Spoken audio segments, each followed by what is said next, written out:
Oh, and let's have our 7 principals come back up for this photo. And well, no, just Mr. Reiser. He's representing.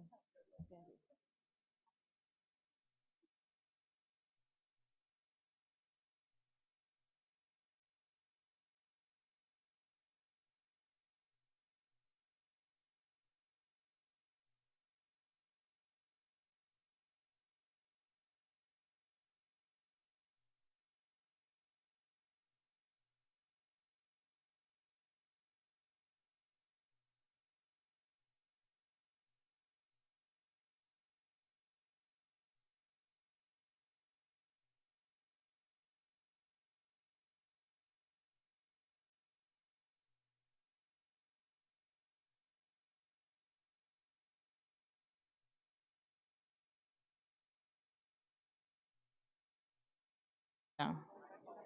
Okay.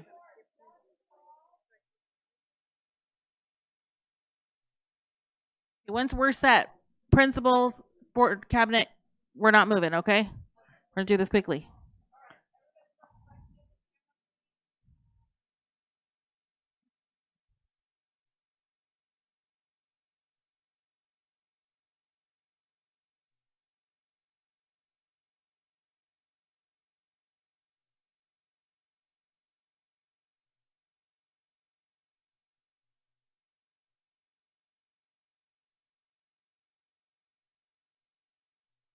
Okay, stand there.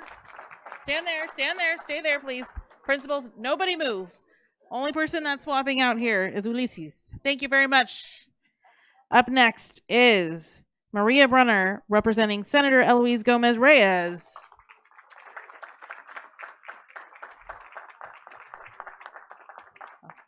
All right, let's take our photo.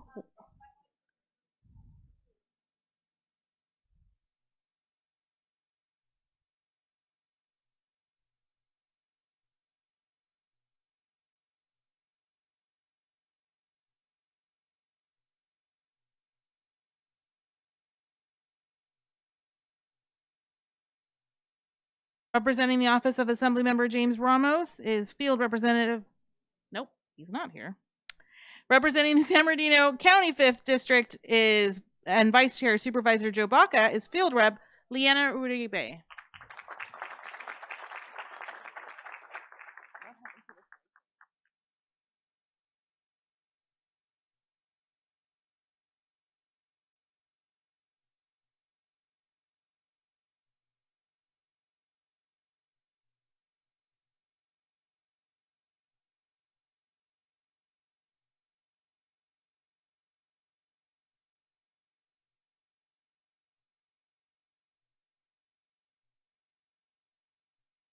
All right.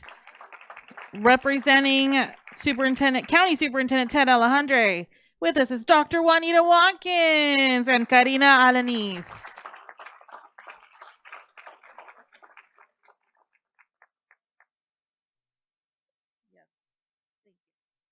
Heard it. She knows the assignment.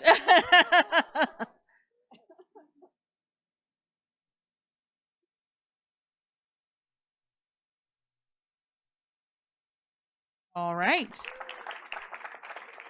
I believe last but not least, representing the city of San Bernardino on behalf of Mayor Helen Tran is Miss Kanisha Boyd.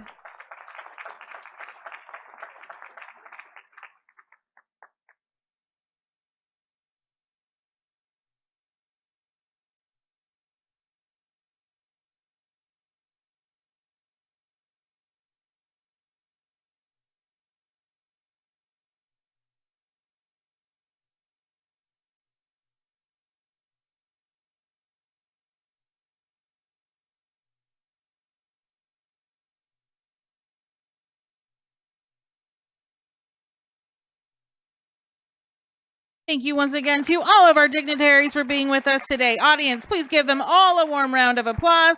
And with that, we will now conclude our reception and transition into the Board of Education meeting. Thank you all for joining us. Congratulations.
All right, we're going to go ahead and get started. We're going to call the meeting to order at this time.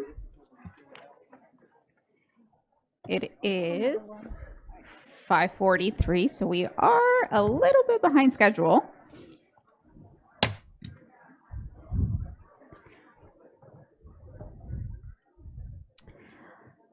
All right, 2.1, call to order. 2.2, Pledge of Allegiance, and I'm going to go ahead and ask Miss Martinez Sosa if she can please lead us on the Pledge of Allegiance.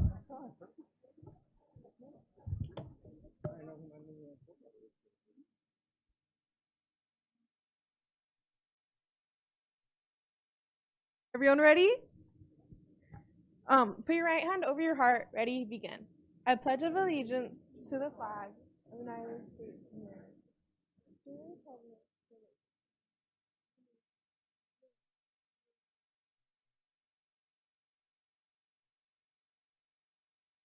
which Thank you so much. 2.3, approval of the agenda. Moved.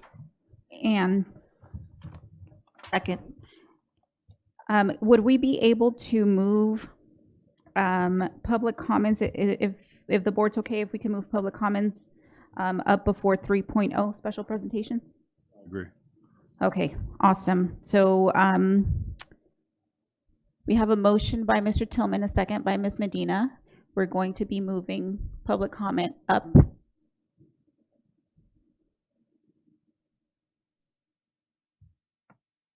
I just would like to say, just in case somebody comes in later thinking that it was going to be public comments be later, that we accommodate them, if that makes sense. Yeah, we'll do that. All right, vote please. Mr. Jones? Aye. Ms. Martinez Sosa? Aye. And Mr. Hurtado? No. Mr. Barrios, I apologize. Aye. Okay, I'm gonna cross that out because I will keep calling you Barrios for the rest of the night, or Hurtado for the rest of the night. Okay. Thank you.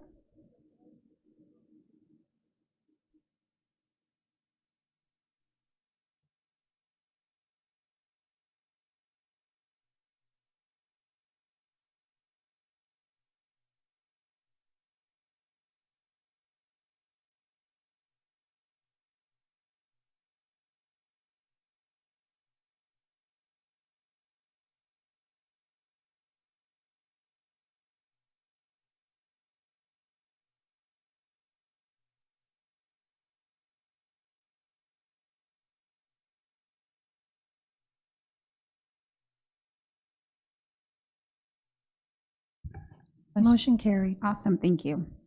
All right, so we are going to public comments. Let me just get there. All right, so this is the only time the public will have an opportunity to address the board on items not on the agenda and within their subject matter jurisdiction, such as district policies, procedures, programs, services, or fiscal matters. The board must operate under the Brown Act open meeting regulations, which prevents boards from commenting on items not on the agenda to ensure transparency and public participation in government decision making. The reason is simple. The board wants to make sure that anyone who has an opinion on an item knows via our posted agenda when we will be discussing it as a board. During public comments, the board can ask clarifying questions, but cannot discuss, answer questions, or ask questions on topics that are not agendized. We're certainly happy that you're here today to let us know and share any concerns you may have. Please know that we are listening and your input is valued. If a follow-up is required on your comment, a staff member will reach out to you. Please make sure your email or phone number is provided on your comment form so that they may contact you. Public comments are limited to 5 minutes per person. 6 or more people wishing to speak on one topic will be provided no more than 30 minutes total. Speakers are cautioned that under California law, no person is immune from liability for making intentionally false or defamatory comments regarding any person simply because these comments are made at a public meeting. Up first, I would like to call up Jeffrey Scott.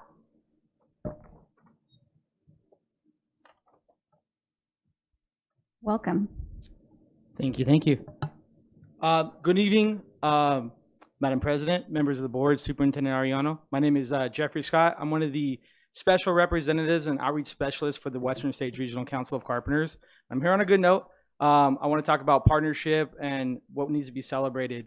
So thanks to your staff, your assistant superintendent, Anna Applegate, the CTE team, we've had a great program with 3 of the high schools in San Bernardino City Unified, Arroyo, Cajon, and San Gregorio. All of those construction pathways are aligned to our apprenticeship program, pre-apprenticeship essentially.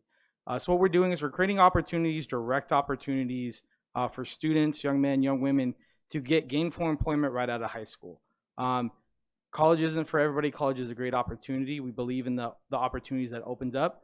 But as a lifelong resident of San Bernardino, some of us, we get up, we strap on our work boots, and we got to go put food on the table. And sometimes that starts as early as 17 or 18-year-old, like myself. Product of the city, what the city has, and I've seen the good times and the bad times. But I also know when the opportunities need to be opened, and appreciate the opportunities that were open for me. So through these programs, we're able to connect with students that are interested in exploring the trades, seeing what's out there, exploring what kind of career opportunities. I was explained to me as a young apprentice that construction, carpentry specifically, is a series of temporary jobs sewn together over 30 years to make a career. And what we're doing is we're teaching the young men and women of San Bernardino City how to have the culture, have the mindset to be able to get from the first one to the next one, to the next one, to the next one, to truly make it a career. The skill sets that they're learning in these programs are going to transcend not just the trades. If they decided this is what they want to do, great, that's awesome. But if they decide that they want to go into healthcare, IT, whatever, that they take that mindset with them, that I need to get up early, I need to be on time, right? It's job site starts at 6 o'clock, I'm there at 5:30 with a what needs to be done, what can I do attitude, right? The hard skills of being able to use a tape measure, speed square, skill saw, whatever it may be to get the job done. All things that they're learning in their program, and these are all skill sets that transcend into not just a surviving, but a thriving mindset. These are jobs that are 6 figures, well over $100,000 after their 4-year apprenticeship. But the great thing about the partnership is the intentionality. These students are going to have a direct pipeline from the pre-apprenticeship at their high school to these apprenticeship opportunities. Some may start here with the school district. Maybe there's a modernization, something that's going on within the district. There's nothing better, no better feeling to be able to say, hey, I built the high school or worked on the high school that I went to, right? But just in the community itself, being able to walk around and say, hey, I built that, or drive down the freeway, I built that bridge, right? These are opportunities that they're not just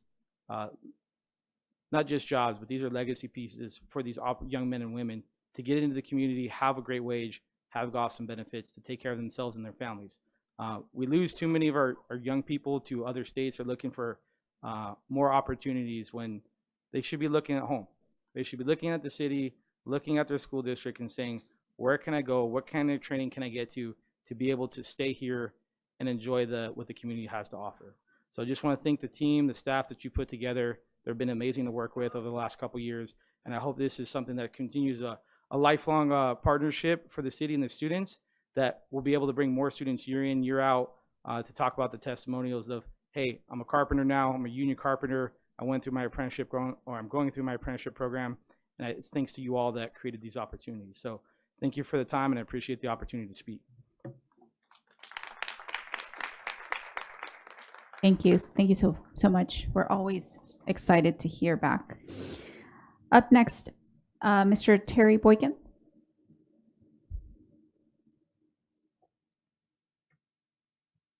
Welcome. Well, thank you. I appreciate always being here. This will be pretty quick.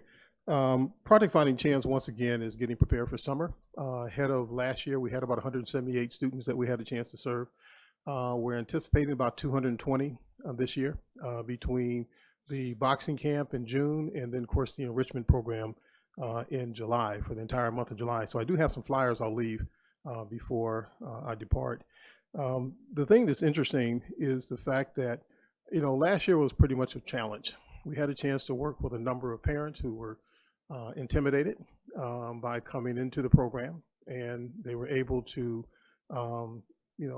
overcome some things and had the opportunity to get the program underway. And I think we ended up netting out about 128 kids a day at Product Fighting Chance from 8:30 in the morning to 6 o'clock at night. We're going to repeat that this year. We are going to do some very interesting things with regards to the enrichment program. And matter of fact, I just heard from Benjamin Pratt with IBEW for the electrical union. I think we're going to have some classes for the trades this summer. I think we're going to be in contact with some of the construction trades and, as far as the carpentry. So really give these individuals a great experience. The other thing too, Project Finding Chance has been very active on school sites. We'll be at Pacific High School tomorrow for the resource fair. We've attended a number of the career days, and that's been very exciting to talk about what we do as a nonprofit in the organization, the importance of community service after they leave school and stay in the community is to make sure they have an opportunity to come back and participate in the community that has given them opportunities. In doing so, we also have had an opportunity to put our elite boxing team, which now is going on to the finals for the Golden Gloves. So they'll be headed to that, to the Junior Olympics. Thank you. And then, of course, Terry Washington keeps doing his thing as a world champion, 3 belt holders. It was very exciting to see him obtain his. But the biggest thing that I think with that is he's become an example to the other athletes to ensure that they maintain their responsibility as alumni of San Bernardino City Unified School District, but also a responsible citizen as an adult now. He's had a lot of national celebrity, but it's when he shows up at that gym and they see his behavior and his conduct as an alumni, it gives them some pride of being from this district. And we want to make sure that we always hold the elite athletes to a high standard of being an ambassador when they leave the city, when they go and compete, but more importantly, when they work with students that are still enrolled in the district, that when they come into that gym or when they see our coaches on school site with EXL, which have an opportunity to work with Ann Pearson has been a great experience. The relationship, we appreciate that with San Bernardino City Unified School District. But we do hold our coaches and our elite athletes to a high standard because they are the example. They have to set the role. And we want to basically give back, get prepared for summer, make sure that everyone's safe before they go back to school. It's about making it through the summer. And if we do the right things, and I think we will with Project Fighting Chance, we'll have a great summer and we'll give these young people some motivation and some things to think about to come back ready in August. So I want to say thank you for allowing us to serve your district, and we are going to continue, Superintendent Ariano, with the challenge.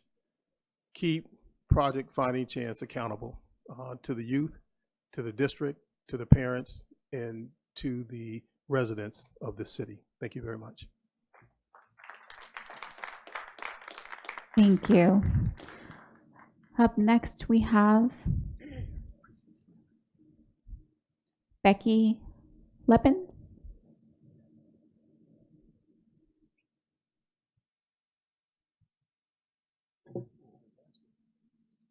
Welcome. Welcome. Good evening. Thank you for the opportunity to come and speak again. I did want to just come and share a little bit about my involvement in honor of being on the San Bernardino City Unified CTE Advisory Board. It has been a privilege to be a partner with San Bernardino. The amazing things that are happening here in the CTE pathways. As an industry partner, it really highlights and shows the involvement that we have, and it is such a key collaboration for our employers and who we represent, and being able to partner with the district and the pathways and be able to be a partner in what we can do. So it has just been amazing what the work that is going on, the pathways, the skill sets, the achievements that have been made. Truly, San Bernardino is the shining star. I cannot tell you how many times that I have noted it to other districts, to our employers, to say, look what is happening here. So I just wanted to take a minute to represent that and say that there is a lot going on, and the Link Learning, the collaboration that they have, the honor to be a part of this is just amazing. There's so much happening, and it's just no small feat. The pathways are equipping students for real career readiness. They're giving them the opportunity to explore these careers before they get into them, to see what it is that they like or don't like. It is real, it is life-changing, it is something that I wish I had when I was in high school. And when we talk to people about it, it is not the ROPs or the wood shops or the workshops of the days that we were. This is so far beyond, and what they are doing to equip students to be ready for college and career. It is an honor to stand here and be a part of it. As Teamsters, we're Local 1932 is right here in San Bernardino. It is our privilege and honor to be a part of it. This is our backyard and our community, and we want to be able to give back. We appreciate and value your commitment to what we're doing, to participate in the career days that we're doing and our expos, to be able to broaden that pathway and awareness of what's available and the opportunities that are out there. CTE is providing opportunities for students to give them that ability to see what they don't know. It's hard to know what you want to do with the rest of your life at 18 if you only know a few things, and it is truly just an amazing experience for them to be there, to be a part of it. The teachers, the staff, the administration that are doing this, it's no small feat, and I wanted to say thank you for the opportunity to be a part of it. Thank you for your commitment to the students, and we are honored and privileged to be a part of it. Thank you so much. Thank you. Thank you. We appreciate the partnership and everything that the board does. Up next, we have Ms. Ann Stanton. Welcome. Thank you so much. And I want to say good evening to the president, board members, superintendent, and members of the San Bernardino City Unified School District community. Sorry, I have my back to you. And I also want to thank you for the opportunity to speak once again this evening, and to underscore your continued leadership in advancing opportunities that inspire young people and build the homegrown talent that will fuel the region's economic growth and strength. On behalf of the Link Learning Alliance, which is a statewide alliance of educators across California and beyond, I want to commend the San Bernardino City Unified for being a model district in embracing the Link Learning vision. Your commitment to ensuring that students are prepared for both college and career, not one or the other, is not only evident, but it is exemplary. As many of you know, Link Learning is grounded in a comprehensive framework that integrates rigorous academics, real-world experiences, career-based learning, and strong student supports. When implemented together with fidelity, this approach ensures that all students graduate with the knowledge, the skills, and the real-world experiences needed to succeed in an ever-changing economy. San Bernardino City Unified stands out, as I've said earlier tonight, for your leadership in this work. But I would like to recognize Dr. Sudha Venkatesan in particular. Her leadership of a district-wide Purposeful Pathways initiative has not only elevated quality, but it's expanded connections across your Link Learning pathways so that dual enrollment opportunities, internships, mentoring experiences that students encounter that also successfully bridge classroom learning, college, and career learning. So today's San Bernardino City Unified can point to really impressive measurable impacts on A to G completion, on early college credits earned, and graduation rates. And these outcomes are outstanding and the product of a powerful demonstration of the work and the dedication that your team has put together. The systemic investment in high quality pathways is making a huge difference here, and it is showing the rest of the state and other states across this nation how to do it with fidelity, with high quality, and with equity at the center. Here in San Bernardino, the elements and strategies that make Link Learning work are grounded in the district-wide goals, real commitment, and also accountability, and a long view that really promotes consistency, sustainability, stability, and continuous improvement. And the results are going to show up continuously and already do in the strength of your program and student outcomes. So as you heard earlier, there are many, many gold certified pathways in this district, and those numbers are growing. And it is an indication of the highest level of quality for college and career pathways recognized across the state. We're excited about what lies ahead for the state, and we hope you are, because you're leading the way. And we are so excited to see you keep moving forward, to expand, to refine, to adapt as needed, and strengthen the pathways, the systems, and the results. So this is a milestone moment tonight with the celebration of all the gold pathways, but I would also like to invite all of you as leaders, as education leaders, as community leaders to another. This October, the Link Learning Alliance will host our annual conference in Palm Springs, and that conference brings educators, industry partners, policy, system leaders from across California and beyond. The conference is always a high-value opportunity for learning, for sharing, and for networking. And this year, it also marks the 20th anniversary of Linked Learning, which is quite a milestone. So here's what we also wanted you all to know. As part of this anniversary year conference, we're planning to showcase the work of San Bernardino City Unified throughout the conference. Your work is worthy of being seen, celebrated, learned from, and lifted up as an example of what is possible when a district fully commits to this vision. We're honored to have San Bernardino City Unified represented this way, and we would be really further honored if you would all join us at the conference. Thank you again for your tremendous leadership and for your unwavering dedication to preparing students to build self-determined futures that fuel their success and the economic growth for this region. Thank you so much. Thank you. Thank you so much. And thank you for all of the support and for being here tonight. Up next, we have Lonnie Humphrey.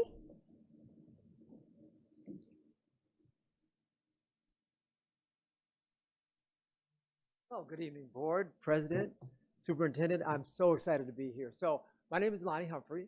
I am from Kappa Alpha Psi Fraternity Incorporated, and we are here to kind of talk about a partnership, something we're going to be planning to do for summer enrichment for kids of the district.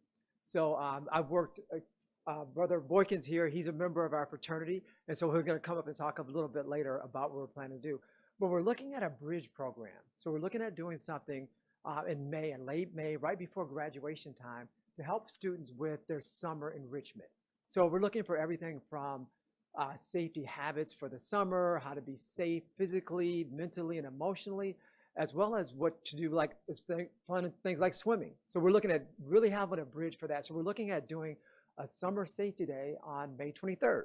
So we just wanted to share that event with you and let you know what we're all about, what we're doing. So just to give you a little bit of background about who Kappa Alpha Psi is. We are an organization that's been around since 1911, and we celebrate achievement in everything we do. And one of the things that we've been doing, you may have heard of us as a Kappa League as part of several of your schools. So we participate in that, and our goal there is enrichment for young, diverse males. That's what we really focus on. Obviously, the enrichment is open for everyone, but that's where our real focus is. And so we really are looking at how can we have a bridge built for students going into the summer. We realized that my board, we got together and we talked about what are some of the things that we can do to help San Bernardino and with the children specifically. And it was really about what happens to kids in the summer. I know I was a kid once and I did some not too smart things in the summer. So our goal with this program is to help children make the right decisions, to help them with job enrichment. So we're going to be doing things as far as resume writing, interview skills sharpening. We'll be doing things to help them with their skills, with health screening. We're going to do several things we're pulling together, and that will all be taking place at Project Fighting Chance. So I'd actually like to invite Terry Boykins back up to kind of talk through some of the things that we're going to be doing there and the programs that he's running over there at Project Fighting Chance. Thank you, Lonnie. Once again, thank you, President and Board. This has been something that we know even throughout the year where students are talking to us about some of their fears of being out of school, being away from safe places, being away from their networks. where do you go? Parents have to work, caregivers have to work. What happens? And of course, Rubin Campos has been refurbished. I invite you all over to come over and enjoy some of the things that are going on. A big part of what looks like at Rubin Campos is the Kappas have actually furnished the place for the most part. And so all of the rooms between the Kappas and the San Bernardino Police Department, we've got an opportunity for a place where youth can really enjoy, parents can enjoy. So most of the areas that you see there will be provided by those two organizations, as well as the toiletries and all the supplies that are basically there for the summer. But listening to parents, listening to students about some of the real fears that they have about being out of school and being away from school. And so when this was brought to us by Brother Lonnie Humphrey about being able to have a safe space, what happens in the time before they get out of school and they make it back to school? San Bernardino, a lot can happen. And we want to make sure that we are responsible as an organization, as a fraternity, to at least give the community awareness that there are some individuals that really care about the gap that young people are confronted with. And they're very real in terms of what we've talked to them about. So that's what we're looking forward to. We're excited about it. And I think these collaborations are incredible. This is a very talented and capable group of young men, as well as Mr. Danny Tillman, also his fraternity with Phi Beta Sigma Incorporated. And so, yeah, so this is what we want to do.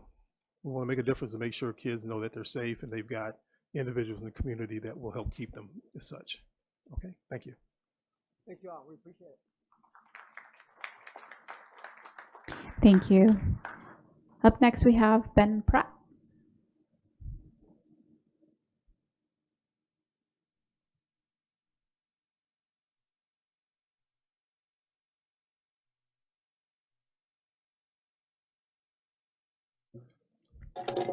Good evening, President Ceballos, members of the board, Superintendent Ariano. My name is Ben Pratt. I currently serve as the Vice President of IBW Local 477, and I appreciate the opportunity, as always, to speak tonight. IBW Local 477 has had the privilege of working closely with your college and career team under Assistant Superintendent Applegate, and the A team right here, Dr. Suda, Dr. K, and Chelsea Ramirez.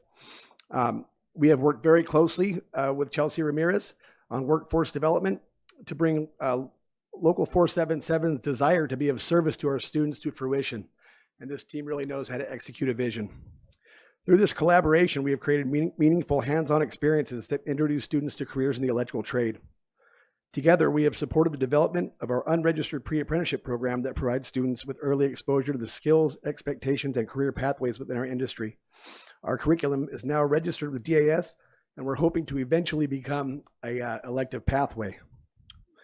In addition, through a MOU here in the district, 477 with our training center has been proud to lead a 14-week after-school training program taught directly by passionate IBW electrical instructors with decades of field experience. This program is currently hosted at Indian Springs High School and was previously held at San Bernardino High School. We're kind of moving it around to make it more available to kids around the district until we can kind of, find a way to facilitate it at multiple locations. Upon completion of our course, students are allowed to skip the 6-month to 1-year-long testing and placement process and proceed directly to their interview, which dramatically reduces the gap from graduation to employment, in which we lose too many students. And I am pleased to report that several students from the district are now working in our ranks, and they're thriving. We actually brought Jesse Lopez down here at one point to talk to you guys, and we're super proud of him. And we've got we still have a mountain to climb because we are training more kids than are actually following through, and that's something that we're looking at, and we're going to continue this partnership with Chelsea and everybody to figure out how we can better facilitate that transition. And beyond the classroom, we've worked together to expand student engagement through large-scale experiential events. Over the past couple of years, we have hosted more than 200 students at our electricians rodeo events where they've been able to see the trade in action, interact with apprentices, journeymen, and envision themselves in the careers. We do everything from, soft skill mock interviews all the way up to hands-on electrical work, within the parameters of safety that we are supposed to be constricted by it.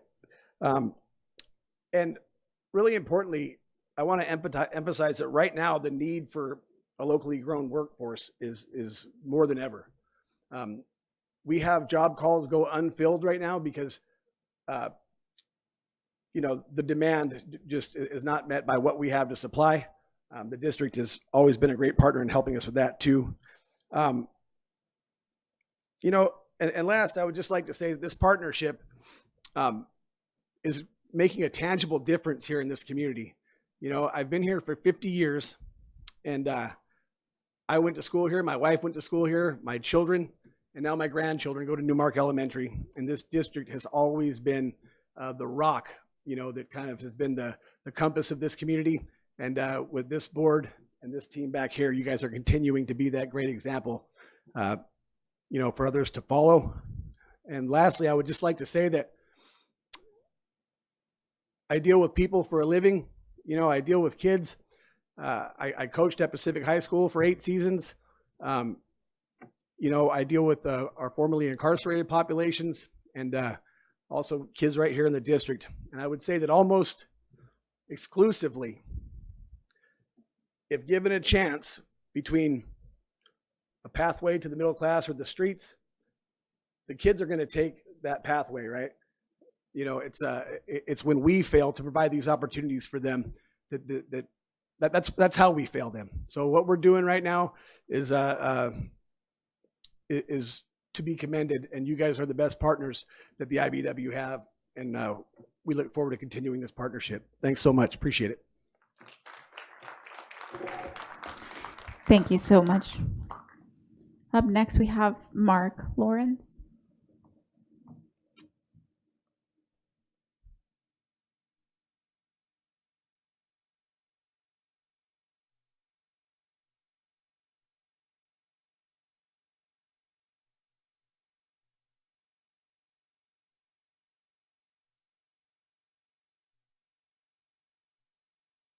Oh, and our Marshall Mustangs. Welcome.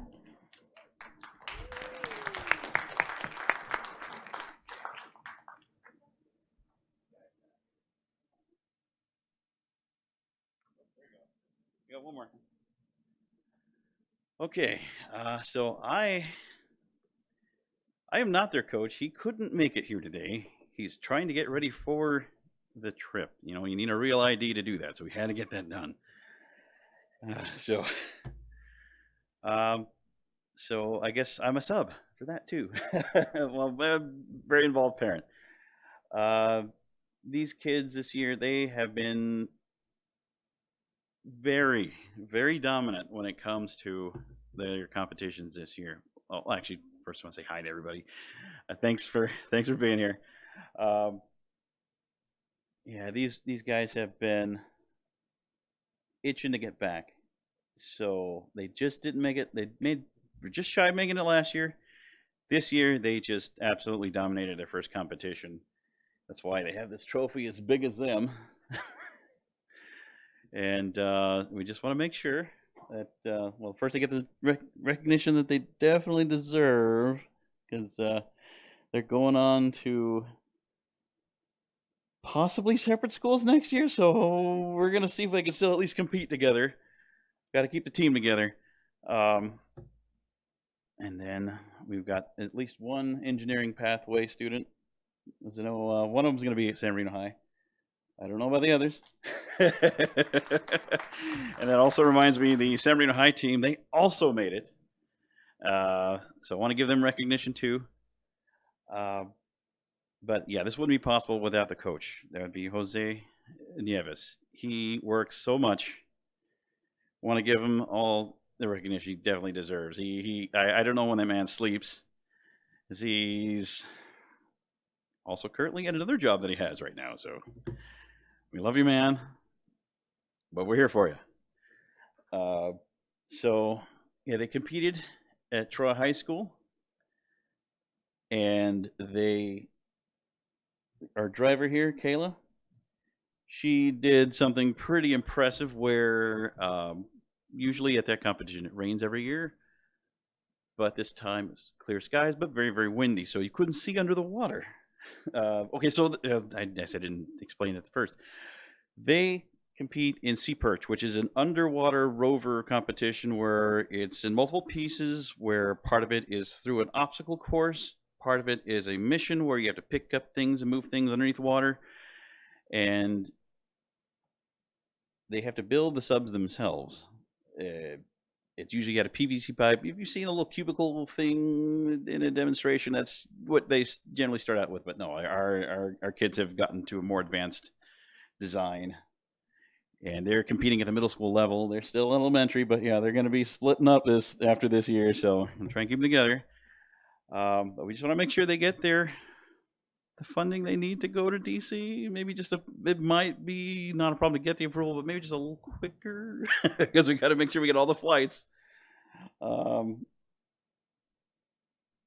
let's see, what else? Did you guys want to say anything? We got a little time. A little nervous. Would you mind introducing them and then talking a little bit about their next venture in Washington, D.C.? All right. Okay, let's start first. So I'm Kayla Vera.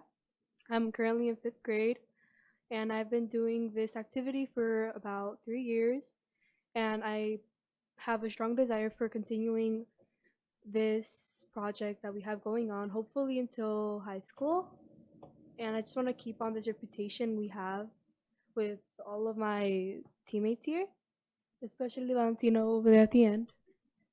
She's my white person. She always gives me motivation to get through the obstacle and mission course. I was probably pretty discouraged when on their first competition because I was really nervous.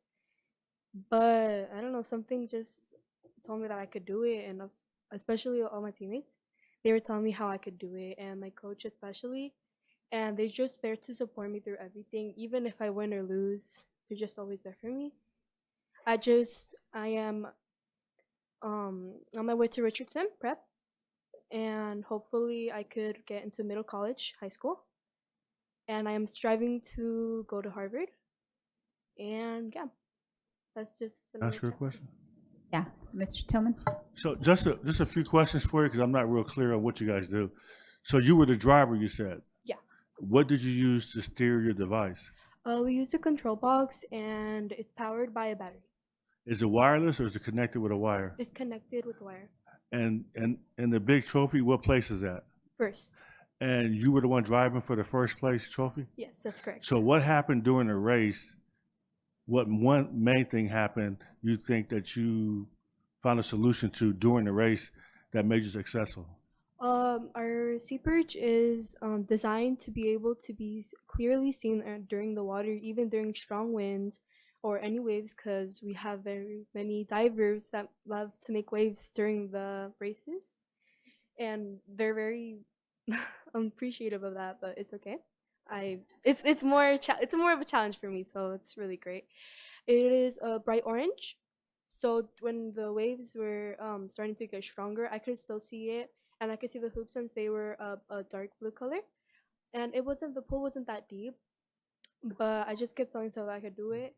And the problem was that the other middle schools, they were just so discouraged, and none of the other middle schools were able to complete the obstacle other from me. So because theirs wasn't colored orange?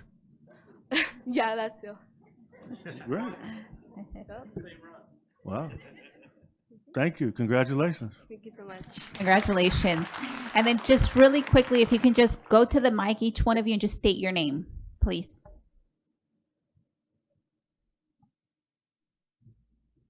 You can pull it down.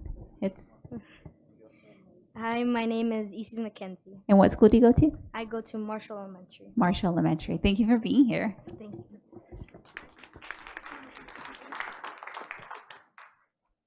Hi, my name is Isaac McKenzie.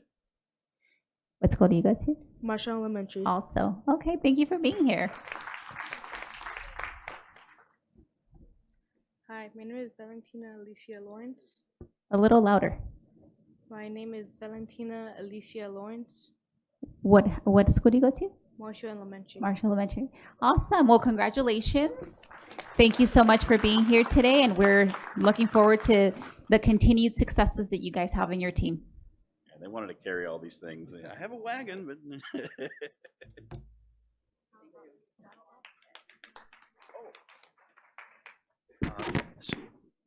Okay, so DC is scheduled for the weekend before the end of school this year. So the last time they went, it was literally the last weekend. So they left on the last day of school, but they had the principal with them, so it was a little better. And we can guarantee they'll get funding, okay? Okay. Not a problem. And don't forget San Bernardino High. And They also made it. In a timely manner. All right. Thank you. All right. Up next, we have, I believe we have a few of our CSEA members. So Ms. Oni Jimenez, I think it's Latura Smith, Monica Contreras, Mirel Hernandez, Nercy Garcia, Sonia Bañuelos, and I think Emily Sanchez. Welcome. Good evening, President Ceballos, board members, student board members, and Superintendent Arellano. My name is Oni Jimenez, CSA Chapter 183 President, and I have with me my majority of my e-board that I would like to come to the podium and just introduce themselves. Miguel Hernandez, second VP. Nercy Garcia, Secretary, CSEA. Good afternoon. My name is Sonia Bañuelos. I am the treasurer for our chapter 183. Hi, my name is Emily Sanchez. I'm the communication officer for chapter 183.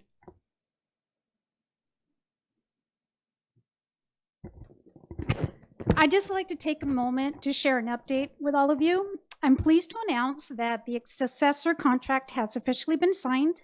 This is a meaningful step forward to our organization and a reflection of the time, effort, and commitment that went to the process.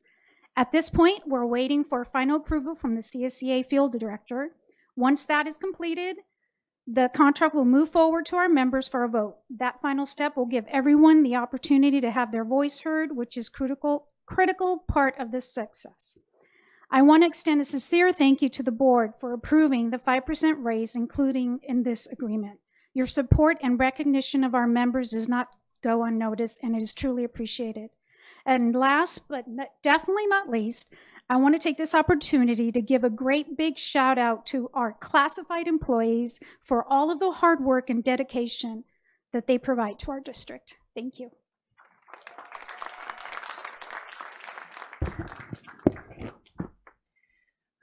Good evening, board, superintendent, and cabinet.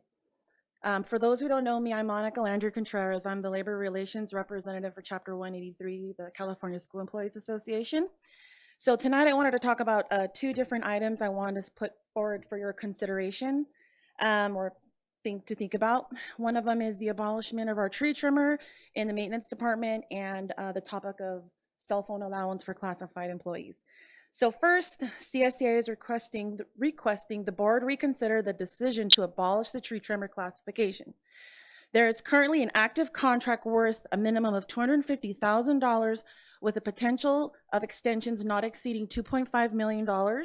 And this extension is on a 12-month, renewed basis. So every 12 months they can, renew.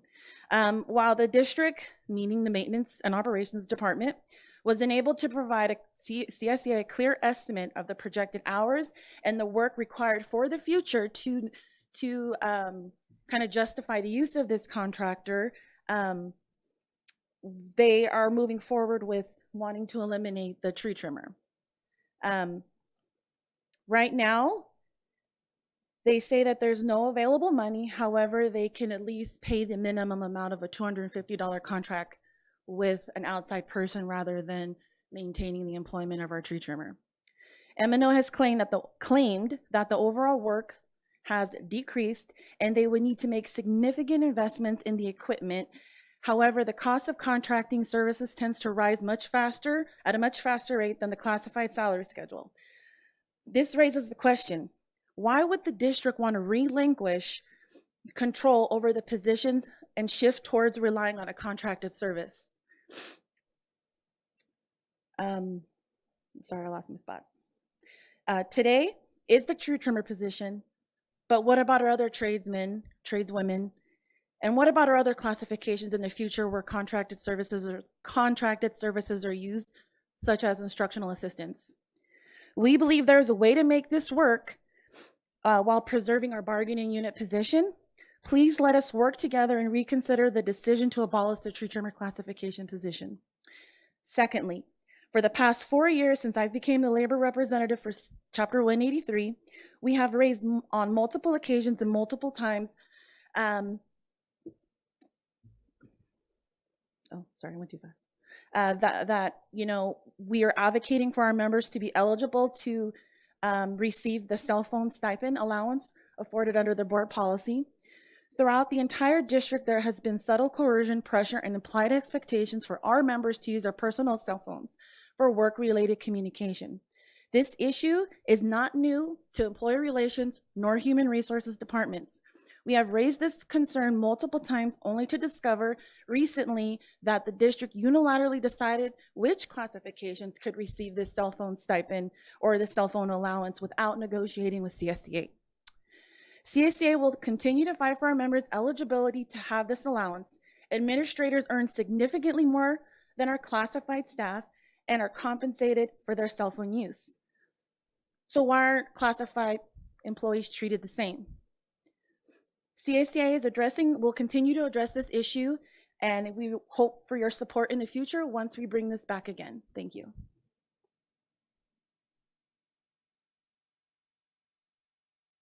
Good afternoon, everyone. My name is LaToya Smith. I'm the Chief Steward and Negotiator for CSEA Chapter 183. Before I start, I do want to acknowledge that we have been working collaboratively with the district to try to solve some of the issues that we're running into today. However, we're kind of at a standstill with certain items that we're going to be presenting to you. So I wanted to be very clear that Dr. Doyzen has been doing a really good job trying to meet with us to get things done, but sometimes things are just out of people's hands, and that's why we're here today to speak to you all. So as been stated, we did do the negotiations, and we actually have more negotiations that will be taking place next week regarding abolishments and reductions. This year's negotiations has been a little unique because a critical part of our process involves requesting information, conducting research, and taking a deep dive to determine what's in the best interests of our members. Through this work, though, we uncovered several serious concerns. One of them is that some of the information that was provided to us from the district in response to our requests either appeared to be intentionally delayed, it was inaccurate, it was misleading, or it was false. And that was based on us having to look and research ourselves. Second, we discovered that the district has not been consistently following the contract when it comes to the advanced degree incentive. There also appears to have been misuse or abuse of the contract to benefit our classified management. So let me explain. According to our contract, in order to qualify for advanced degree stipend, the degree cannot be part of your position. So for example, if I'm a secretary and my position says I need a high school diploma and I have a bachelor's, then I'm eligible. However, if I'm in a position or promote to a position that requires that bachelor's, I'm no longer eligible. And the reason why is because that new salary in that new position is based on that education. So for us and our members, the rules have been enforced immediately. Without any exceptions. The moment they promote, they're automatically required to use that degree. They take that incentive away, and without any delay or flexibility. But the same standard has not been applied to classified management. We also see that there's a double standard in payroll practices. So when classified employees are overpaid, no matter what, they are required to repay those funds back. We know because we're in those rooms sometimes negotiating the repayments for them. Now, whether it's a small amount or hundreds of dollars, the repayment is expected no matter what. So employees have been told that they are responsible for recognizing when they've been overpaid and to return that money back. So why doesn't the same apply to management? What we found in June 26 of 2025, we did a request for information. And that request for information was specifically regarding our advanced degree stipend or incentive. After multiple follow-ups, we did not receive the information until October 8th. And we all know the standard practice for a request for information is no more than 10 business days. So more than 3 months later, when we finally received the data, we found that some classified managers continued to receive the incentive even after promoting into positions that require those degrees. These payments were not hidden. On your paycheck when you get an advanced degree stipend is actually a line item that says education or it says advanced degree. There's no confusion about what you're getting. And so when we found this out, we requested 2 simple actions. One is that whoever's getting it, it gets stopped immediately. And then 2, they repay back the money, just like the same standards are set for our classified members. Now, in this case, the rules change. When we did the calculations of the estimate is about $25,000 and it's only for a couple of admin. And they're being told they don't have to pay it back. Now, once the district let us know that they weren't going to recover those funds, we noticed that some of the payments had quietly stopped for 2 of those individuals, but there still has been no payment or accountability for any of that that's taken place. After that, we also found that one person is still earning it, even though we brought it up to the district. So this obviously doesn't build trust and it raises a lot of concerns for us. In addition, our research also uncovered troubling spending practices involving student interns in contracted positions. Now, the district employs hundreds of student interns, and many of us, and I'll say including myself, was a student intern at one time. And we know how valuable the experience can be for our student interns, but also beneficial for the district. So when we were reviewing the December board agenda, we noticed that in the classified personnel area, there was like, I think 4 or 5 student interns that all resigned. And it was kind of confusing because we had been made aware that the same people who resigned were still working in the district buildings. So we decided to request the information to figure out what was going on. But unbeknownst to the district, we already had the original contract. We were waiting to see what was going to be, given to us by the department to see how honest they were going to be. What we found was disheartening. We all know, or most of you, maybe you guys don't know, that student interns normally get minimum wage, and right now that's $16.90. And when we had the contract specifically stated that they were student interns, and it was charging the district $43.83 per hour for these said student interns. Now, that's more than 2.5 times the actual pay for student interns. And the student interns were allocated 7.5 hours a day. And we know with student interns in general, you get 20 hours a week because you're planning on going to school and getting your education, right? So with the contract that we had in possession, it showed that each person could make up to $70,745 just for the remainder of the school year. And in total for the 7 was going to be $495,215 for all 7. Now, in the revised contract that we actually received from the district, the language that was the exact same. The only difference, instead of saying that it was a student intern, it named it program assistants. Despite having the identical duties, the most significant change that was very confusing and very frustrating is the contract went from $495,000 to $800,000 for student interns. That's the calculations of only 11 employees. So this means that the district is now paying significantly more for essentially the same work at the rates exceeding the full-time classified employees that are permanent employees for your district in the EXL department. To put that in perspective, $800,000 could fund approximately 15 full-time clerical positions and 31 part-time clerical positions that could directly support the district's operation while providing stable employment. Additionally, the vendor does not appear to provide any added value at all, and it looks like it was enchanted. The district had provided the supplies, the workplace. The actual contract literally said that the placement would be in the EXL department for the district. And the vendor's primary role is simply to place them on their payroll so they can get paid more than what student interns do. And for us, it's frustrating because we have our classified employees, and we know, let's be real, it's the difference between a student intern and a regular classified employee, right? They're still learning the ropes. They're learning what it's like to be a professional, right? We have real professionals in the room, and they're making less than these student interns who are doing exactly what you would think student interns would be doing. So once again, we are seeing a consistent pattern, a double standard. One set of rules for classified employees and another for management, because obviously the management of that department made those decisions in those contracts. At a time when the district is preparing for abolishments and reductions, as we discussed, we're going to be negotiating next week, this issue raises serious concerns about fiscal responsibility, transparency, and fairness. We are not asking for special treatment. We are asking for equal treatment. The contract must be followed consistently. So regardless of the position, and if some of you may not know, classified management has a lot from our contract. It's the same thing for certificated. They get certificated contract information or negotiation items. So we're asking that all employees are required to repay overpayments, no specialties, and that expectation can be applied to everyone. Accountability cannot be selective, and fairness cannot be optional. So we come to you guys today because we're here, like we really need help because we try everything we can to deal with issues before even having to come to the dais, right? But we're coming to you because you guys have always had a strong history of doing what's right for all employees, especially our classified folks.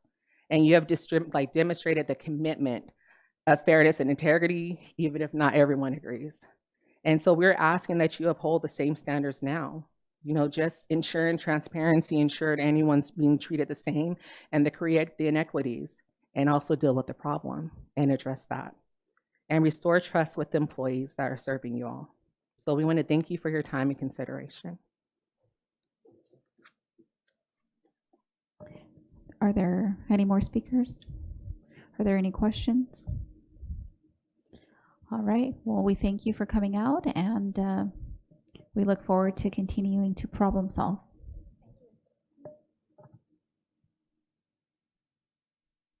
All right, up next we have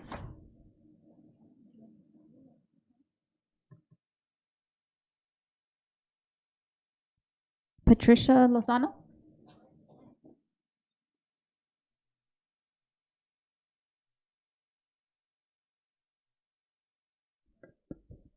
Good evening, Madam President, members of the board, Superintendent Arellano, Chief. My name is Patricia Lozano. And Can you just flip that mic up a little bit? A little closer? Yeah, there you go. Does that sound better? Yes. Okay. My name Thank is you. Patricia Lozano, and I am with California University of Science and Medicine. I stand here to share how grateful CUSM is to be able to partner with San Bernardino City Unified School District. CUSM is especially excited about creating future opportunities for students to see, hear, and truly experience what medical school at CUSM can look like for them in just a few short years. Through our partnership with San Bernardino City Unified School District, through Pathway Programs and the Workforce Development Team, we are intentionally working to deepen relationships with industry and community partners like yourselves, with the goal of expanding meaningful real-world learning experience for your students. We look forward to continuing to build on this momentum in the coming school year and beyond, ensuring that students not only are inspired, but also equipped with clear pathways into healthcare careers. It is my pleasure to be here. Thank you for having me. Thank you for your time and the opportunity to share our fruitful partnership. Thank you. Thank you, Ms. Lozano. Up next, we have Albert Duarte. Welcome.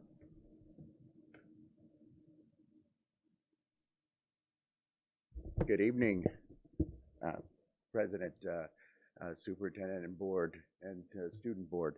My name is Albert Duarte, and I represent the Riverside San Bernardino Building and Construction Trades. And I am proud to partner with San Bernardino Unified School District. I came to share the partnership that I've had with the CTE workforce, and especially Dr. Suda and Chelsea Ramirez, and the passion that they've been able to show me that they have. Just going by the programs, going into the programs, watching the CTE programs, and seeing how we can grow together. I think this last year has been just a time where we're learning about you, specifically me. I started in December, and the reason I became the executive director with the building trades because I saw the passion within my own board and the trades that we have within it. And now I see it within the community. And it's something that's really exciting to us. But it's exciting because we get to offer an opportunity to kids that might have a different path within their future. But the bottom line is they're going to have a future. So we show them the 15 trades. We give them an opportunity to, with just the bottom line: safety, financial literacy, the math that it takes to get into a trade like IBEW, with the carpenters, with the sheet metal. We're giving kids a reason why they have to apply themselves in math, why they have to apply themselves in certain areas of their studies, and that's something that I never had. I was lost. I got lucky that I became an iron worker. But now this is the partnership that we're building. I just had a visit with San Gregorio High School, and they're wanting to implement our MC3 program. And just talking to the teacher and then looking at the kids and seeing what they're going to learn and the programs that they're developing follows right in line with what we're teaching, what we want to teach. So, and it all stems from you guys, you know, and your future and what you're going to do. So we're excited to be here. We're excited to, just the passion that Chelsea has. It gives me more incentive to want to do more, right? But we're a reflection of each other, right? So we do talk to other school districts, and I always refer them to Chelsea. I go, you need to talk to Chelsea because you need to look at what a model can be built like, right? There's so many options for kids. Everybody's not meant to be a construction worker, right?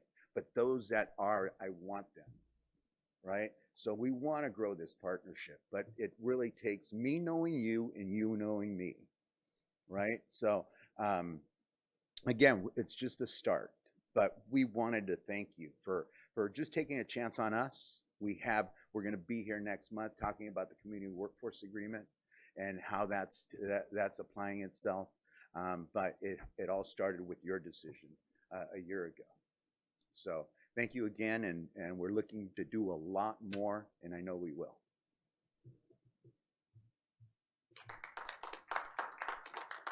Thank you. Up next, we have Brad Gates. Welcome. Good evening, President Ceballo, members of the board, Superintendent Ariano. My name is Brad Gates. I'm the Executive Director of the Workforce Development Board for San Bernardino County, and also honored to be a member of your CTE Advisory Board.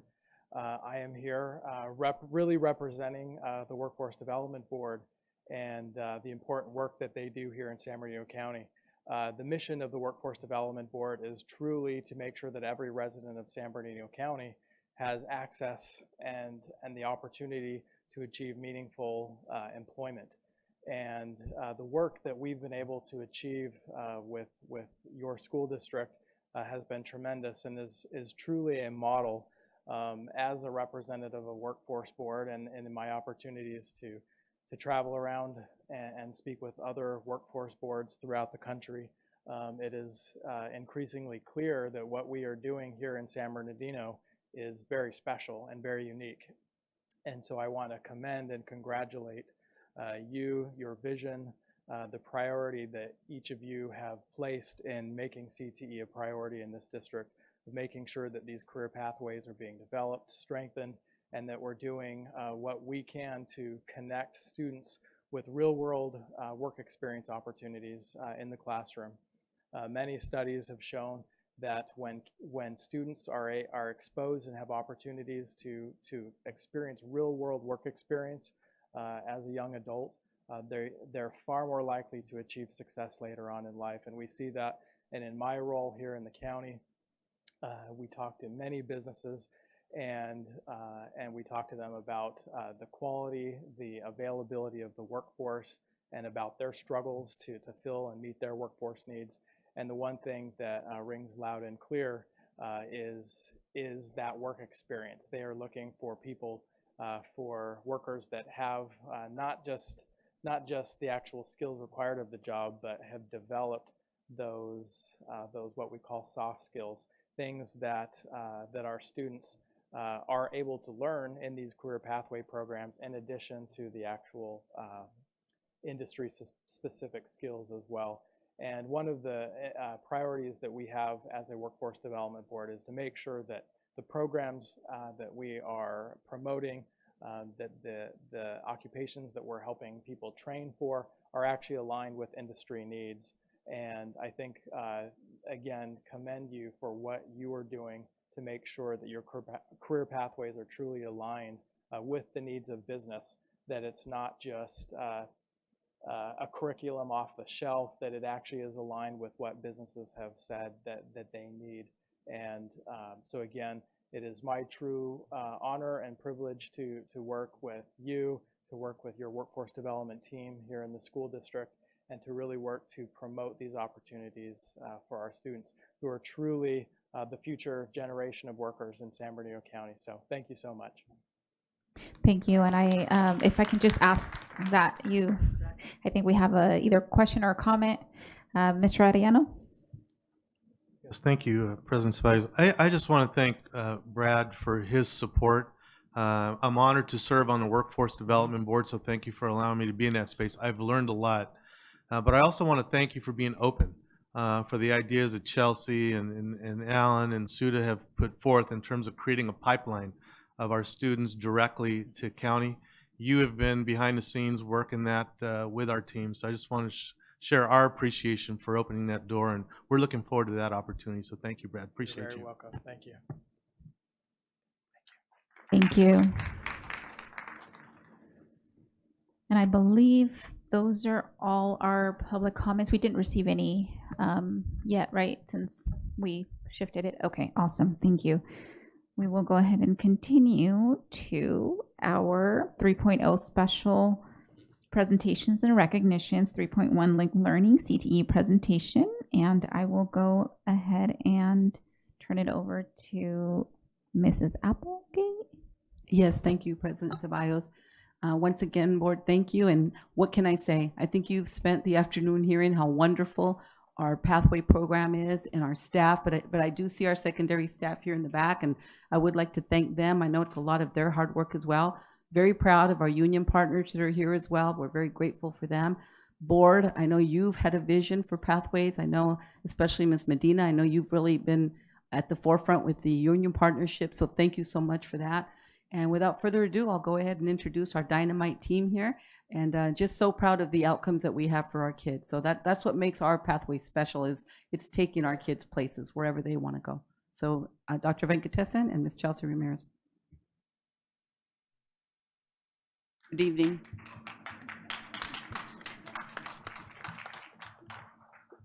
Good evening, President Ceballos, Superintendent Arellano, and members of the board. And thank you for the opportunity to once again share an update on the work happening across our school, especially with our career technical education. And again, this work doesn't happen in isolation, as I mentioned previously. And so thank you again to the CTE advisory board members that are here today, and also to specifically Ann Stanton, of the president of the Linked Learning Alliance. She came all the way down from San Francisco to make sure that she participated in our program. And I also want to thank Mrs. Anna Applegate for her continued leadership and support in all the work we do in our endeavors. And again, thank you to the board and Mr. Ariano for the incredible support you give about CTE pathways and programs. Earlier this evening, we had the opportunity to celebrate our newest linked learning gold pathways, and we are proud to share that across SBC USD, 12 of our pathways have now reached the gold standard, representing the highest level of implementation. In addition, 21 pathways have earned silver certification, reflecting strong, high-quality program design and continued progress towards full implementation. These recognitions awarded through the Linked Learning Alliance highlight the strength of our pathway programs and are a direct result of the board's ongoing commitment to expanding college and career opportunities for students, along with the dedicated work of our teachers, site leaders, and school communities who bring these pathways to life every day. We are also excited to share that SBCUSD has been selected as the featured showcase district for the upcoming Linked Learning Conference in October, which Anne invited all the board members to attend the conference if you can. That would be nice. As part of this honor, we will be hosting site visits across several of our schools, where educators, administrators, and staff across California will have the opportunity to see our pathways in action. This is truly a point of pride for SBCUSD and a reflection of the vision established by the Board of Education, brought to life through the dedication of our educators and school leaders. We are proud to highlight several recent accomplishments that reflect the strength and impact of our CTE and linked learning programs across the district. We also celebrate the outstanding achievement of the San Bernardino High School Engineering Pathway Robotics team, whose students recently earned national champion honors in a competition. This recognition highlights the innovation, teamwork, and linked learning taking place in our classroom. We are proud to recognize Angela Quinlan, biomedical teacher at Pacific High School, who was named the Project Lead the Way Teacher of the Year for Biomedical Sciences. Finally, we are proud to highlight our most recent articulation with University of Redlands with our Arroyo Valley High School for the Innovation Tech Academy. Our recent federal program monitoring review served as a strong validation for our CTE programs. The reviewer described SBCUSD CTE program as being among the top shelf programs in California and noted that our work will be highlighted as a model for other districts across the state. Two key areas of strength were identified. First, our exceptional college partnerships, where SBCUSD consistently maintains 2 to 3 articulation agreements per pathway for college credits. That is well beyond a typical expectation. Second, our system level strength, including the breadth of pathways offered across our schools, high levels of student participation, and the use of 7-period day, which expands opportunities and access for our students. Tonight's objectives focus on 5 key areas. First, we will highlight the impact of our CTE pathways on student success as reflected in the California dashboard. Second, we will review our progress in strengthening pathway quality and efficiency. Third, we will examine how we are connecting students to the real-world careers through work-based learning. Fourth, we will share how our efforts to expand student access and participation through targeted outreach, school site engagement, and community connections. And finally, we will outline some key steps for potential investments to continue improving and expanding our pathways.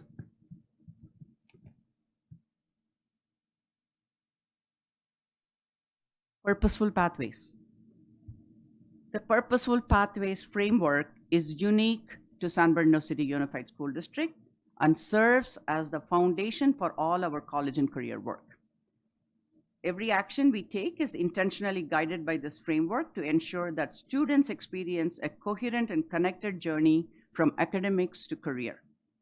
What truly sets SBCUSD apart is our strong emphasis on academic rigor within our pathways.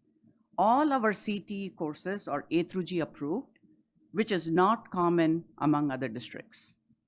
This ensures that students are not choosing between college and career. They are fully prepared for both. We also have exceptional level of post-secondary partnerships, with a significant number of our students participating in dual enrollment and earning college credit while still in high school. This reflects the Board of Education's vision of ensuring students remain college-focused while gaining career readiness. At the same time, our pathways are grounded in industry relevance. We prioritize national recognized industry certifications, ensuring that students graduate with skills and credentials that are meaningful in the workforce. Our industry partners, including many who are leaders in their field, and labor organizations play an active role in shaping our curriculum and providing real-world insight. Beyond the classroom, we are intentional in expanding work-based learning opportunities, ensuring that students have access to hands-on experiences that connect learning to real careers. All of this is supported by system-level commitments that are not common elsewhere, such as valuing and compensating our CTE teachers at the same level as all certificated staff, and maintaining strong reciprocal relationships with our college partners who actively seek to collaborate with us. Together, these elements seem to create a seamless and integrated experience for students where rigorous academics, college access, career preparation, and real-world application all come together. This is what makes SBCUSD's approach distinct, and it is a direct reflection of the vision and support of the Board of Education. Understand the impact of CTE pathways on student success.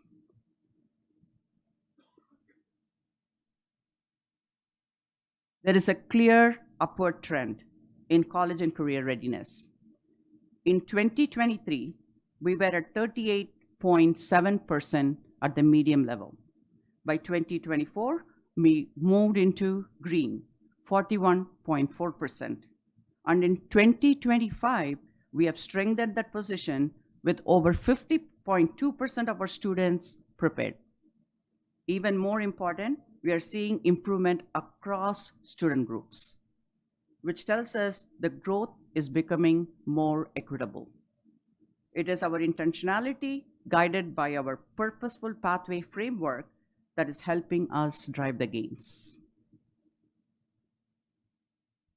This slide compares the outcomes of our class of 2025 students based on their level of participation in the CTE pathways. Across the district, we had 3,187 students in the cohort of 2025, and 93.7% of them graduated. This is about the first bar in this. When we break that down by CTE participation, we see a clear pattern. Students who did not participate in any CTE pathway graduated at a lower rate of 83.8%, as indicated by the red bar. Students who participated in a CTE pathway at a higher graduation rate of 95%, as indicated by the yellow bar. And most notably, students who successfully completed a full CTE pathway achieved a 99.6% graduation rate, as indicated by the green bar. The key takeaway here is that there is a pattern of students who complete CTE pathway. They are more likely to graduate, have a higher rate of A through G completion, earn more college credits, and have increased levels of CCI preparedness. CTE pathway completion is a very strong indicator for student success.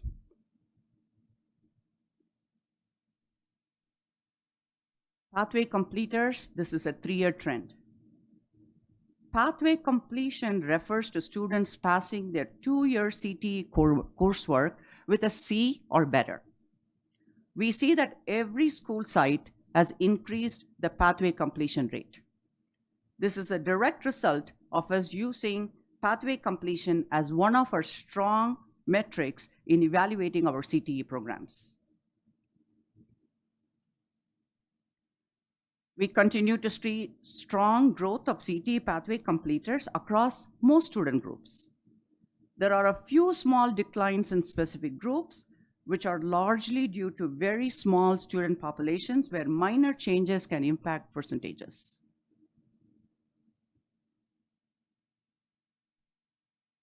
We now transition to pathway status accountability report portion of the presentation. The slides that follow provide an update on the work that allows us to take a closer look at the current status of our pathways, helping us identify areas of growth, stability, and opportunities for continued improvement. Last year, we introduced this framework to evaluate our pathways based on 3 criteria: labor market demand, pathway enrollment, and pathway completion rates. As we revisited this work, we focused on what we can most directly influence: enrollment, and most importantly, pathway completion. As you saw in our earlier data, our schools are making strong progress in increasing the number of pathway completers. Using this framework, sites analyzed their pathways and made strategic decisions to improve efficiency and impact, including consolidating programs due to low enrollment, redundancy, or staffing changes. As a result, we have streamlined from over 50 pathways down to 45, allowing us to build stronger, more sustainable pathways. These metrics are an important part of ensuring that our pathways remain strong, relevant, and responsive to student interest and workforce needs. This slide highlights our high-functioning pathways for 24-25 based on strong enrollment and pathway completion. We applaud these schools that are intentionally moving those metrics.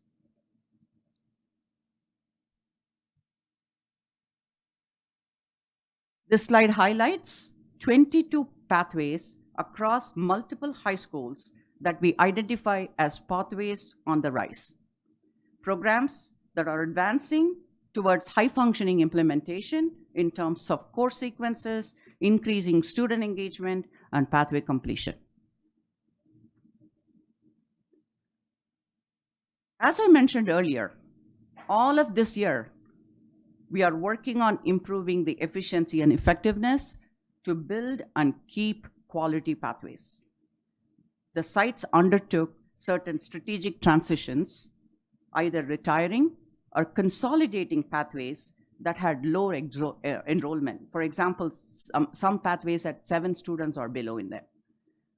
Or if students did not have any interest in that pathway. Because of that, we have consolidated our pathways from over 50 to 45.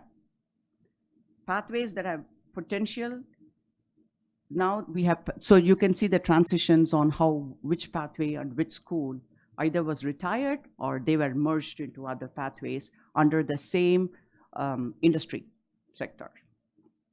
So we made it more efficient.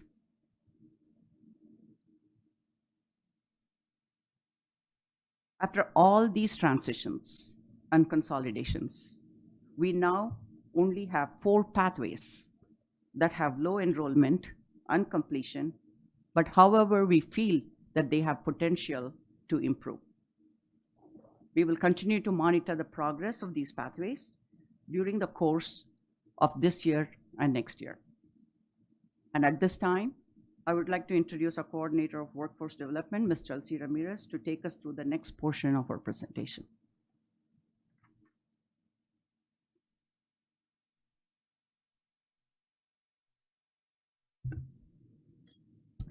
Good evening, board, and thank you to my wonderful bosses, Dr. Venkatesan and Mrs. Applegate. I will start with Objective 3, Work-Based Learning and Real-World Connections. This section focuses on how we are helping students move from the classroom to real-world experiences through internships, certifications, and industry partnerships. students begin to apply their pathway learning and explore future career opportunities. This is the space where the pathway truly comes to life. This year alone, we provided nearly 3,000 work-based learning experiences with hundreds of students eligible for registered pre-apprenticeship and over 1,200 real-world industry certifications earned by our students. These are not normal numbers, and we are constantly being asked how we have built our work-based learning systems, and we are extremely proud to share this. There has been tremendous increase in work-based learning, including micro-internships, registered pre-apprenticeships, and industry certifications. I am very happy to inform you that now SBCUSD has been registered with DAS for our registered pre-apprenticeship programs. This will give our students direct connection to a registered apprenticeship after high school while providing meaningful industry partnerships and automatically generating CCI points.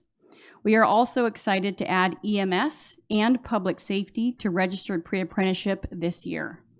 Due to our deep relationship with the Teamsters, they have asked us to partner with them on a registered pre-apprenticeship under public health, and we will explore that next year.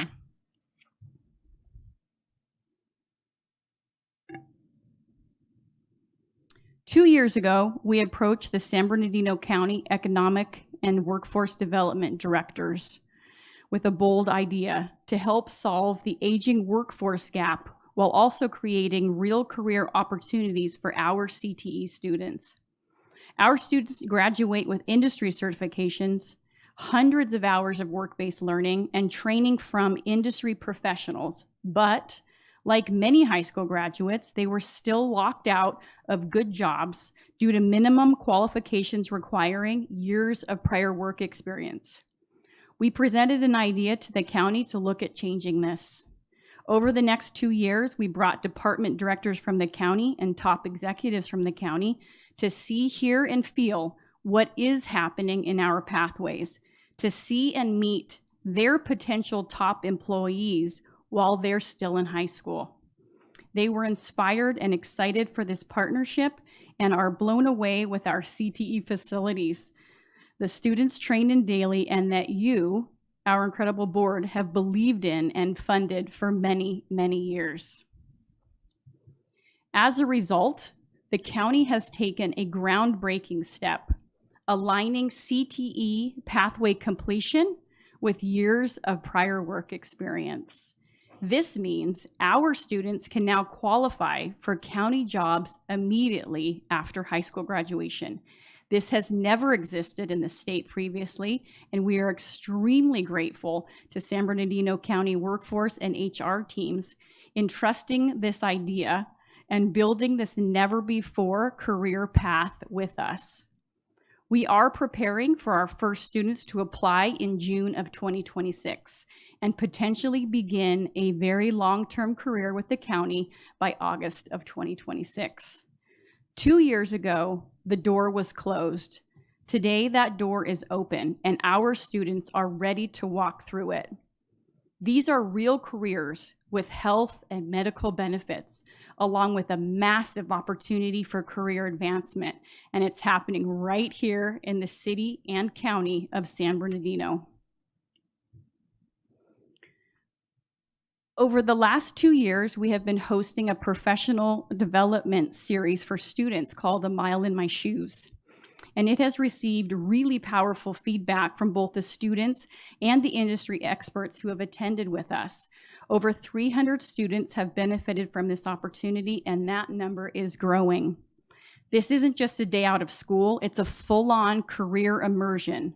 Students don't just hear about careers, they experience them.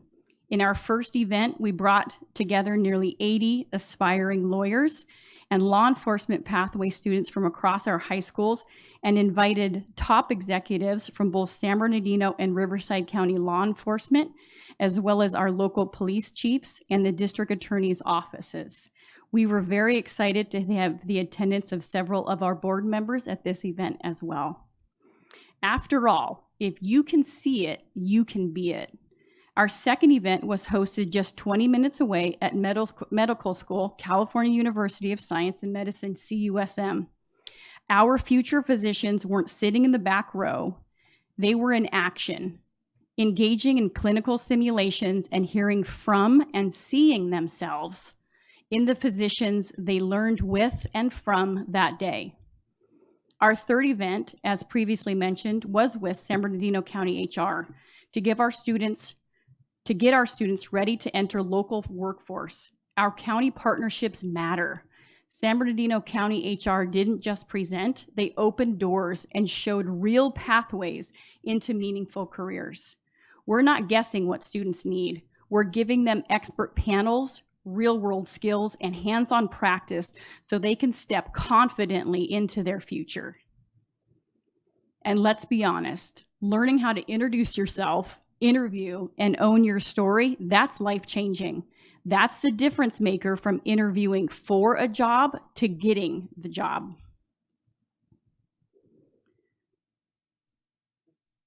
Students are stepping into professional environments and beginning to see themselves in these careers, and we are building that through micro-internships, short, project-based experiences where students collaborate with industry professionals on real tasks. These career test drives allow students to gain hands-on experience, develop in-demand skills, and explore pathways without the barriers of traditional internships. We want to send special thanks to our local labor partners who have been huge assets to these programs, including the Teamsters, Inland Labor Trade Councils, IBEW, and Western States Carpenters Union. They have gone above and beyond for our students over and over again. Here is a short video of just some of the micro-internships our students participated this year. Please enjoy the video.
So that moves us to section 4, pathway communication and outreach.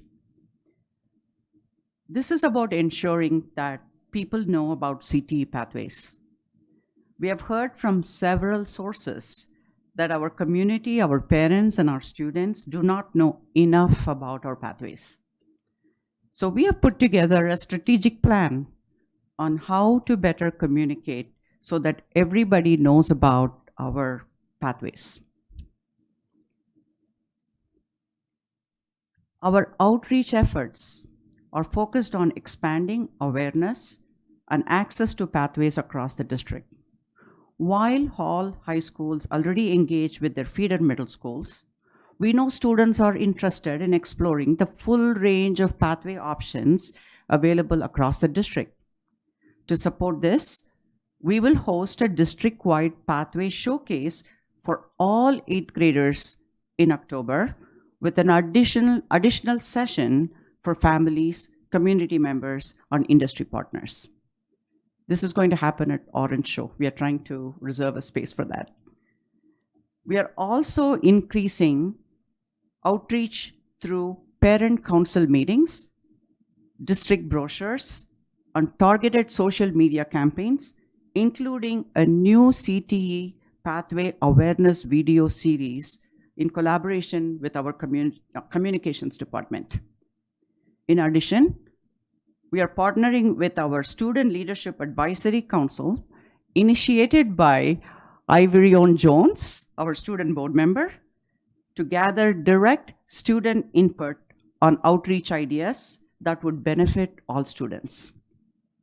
We are also leveraging a variety of our local labor unions and CTE advisory board members to further expand awareness and engagement. These are some of the few things beyond other things that we are continuing to do. At this point, I would like to publicly acknowledge and thank our members of the SBC USD CTE Advisory Board. If you're here, please stand to be recognized.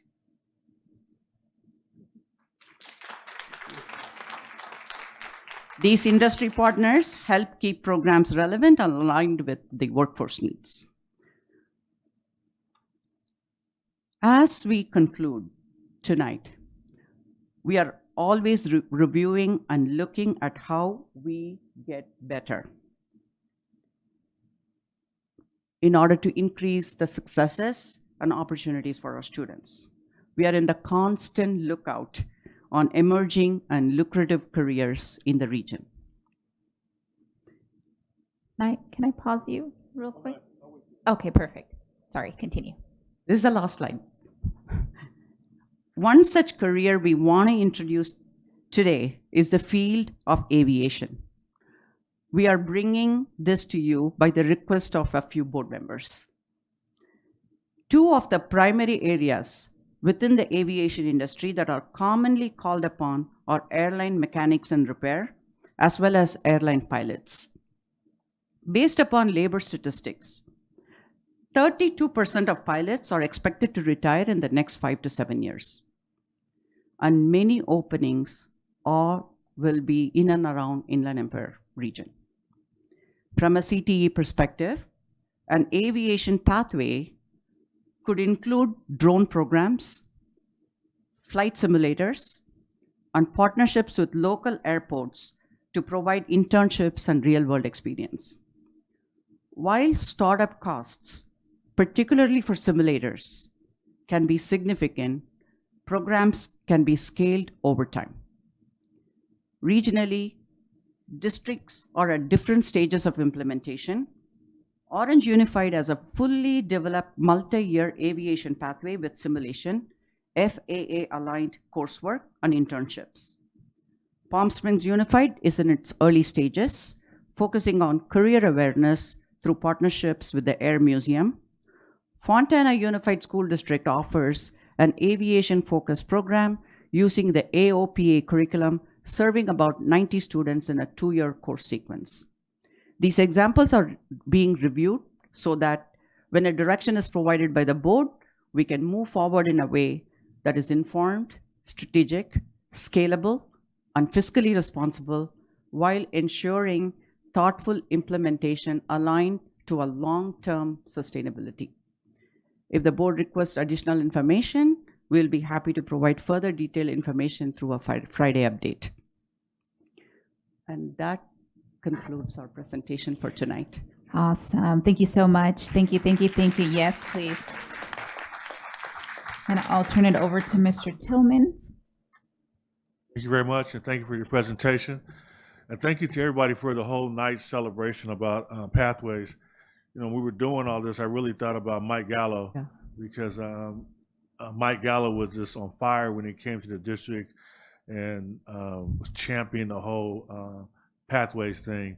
And you know, as a board, when we see the passion in certain board members, and it's kind of unique to our district because a lot of people say board members aren't supposed to play that role, but we embrace it, and you can just see the seed that he planted is just flourishing. So I just want to make sure we don't forget about Mr. Gallo, because he did a lot of work in this area.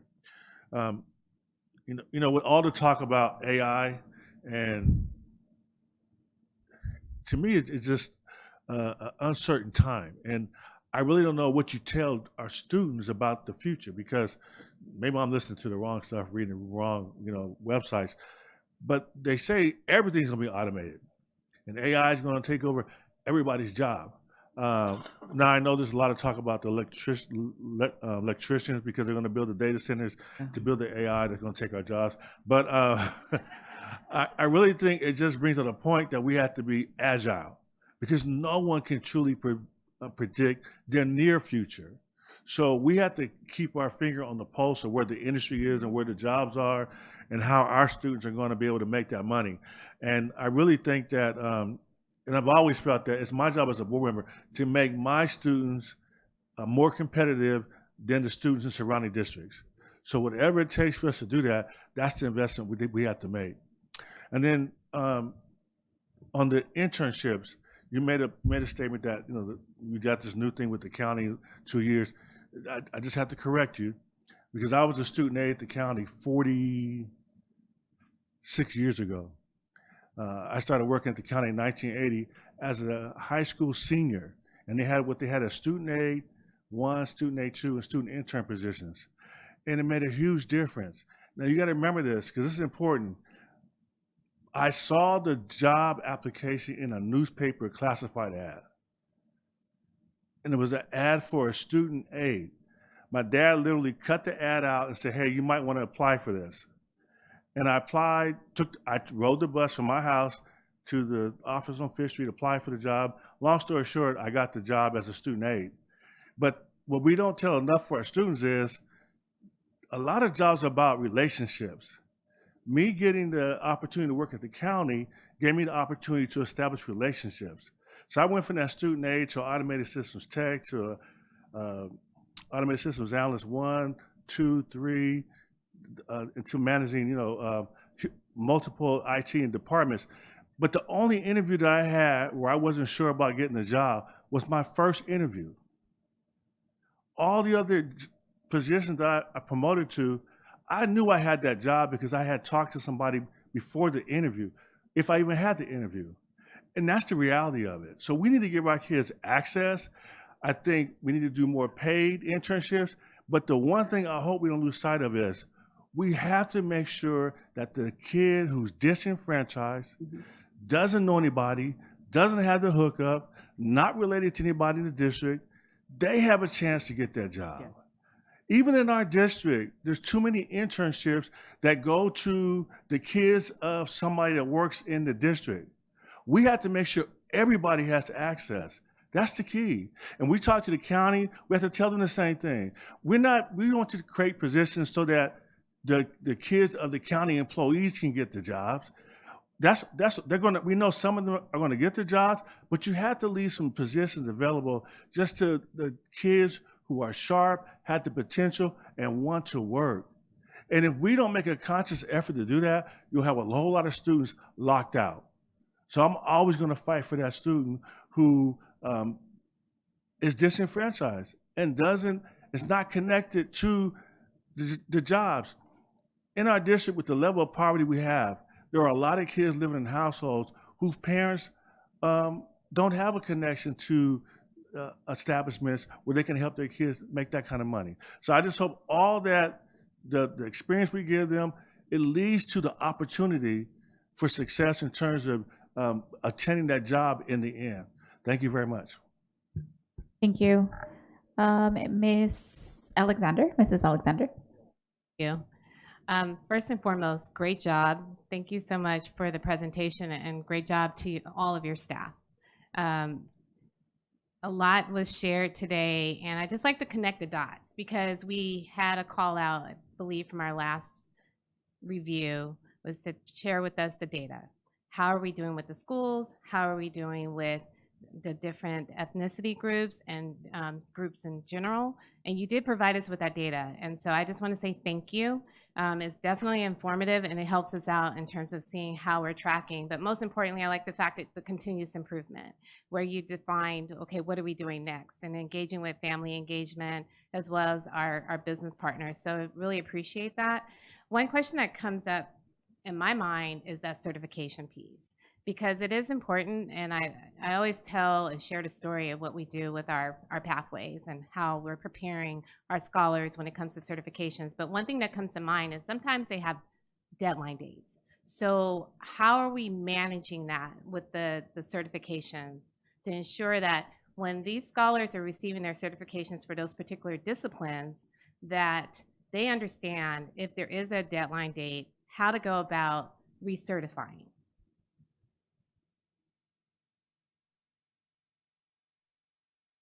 A wonderful question, and it's something that all of our CTE teachers would also be able to explain. They work very closely with the students, and that's a really good question, because what's the good of giving a one-year certification if the day after they graduate, their district email doesn't work and they don't know how to recertify? So those are very real conversations that our CTE teachers are having with the students as they are working through those certifications.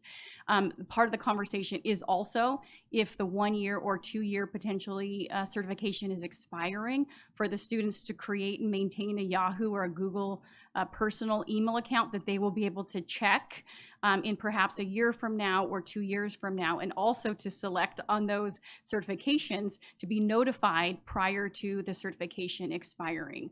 That is a wonderful question. It is definitely something that our CTE teachers are working on during the certification process. Great, thank you. I appreciate the intentionality, because that's important.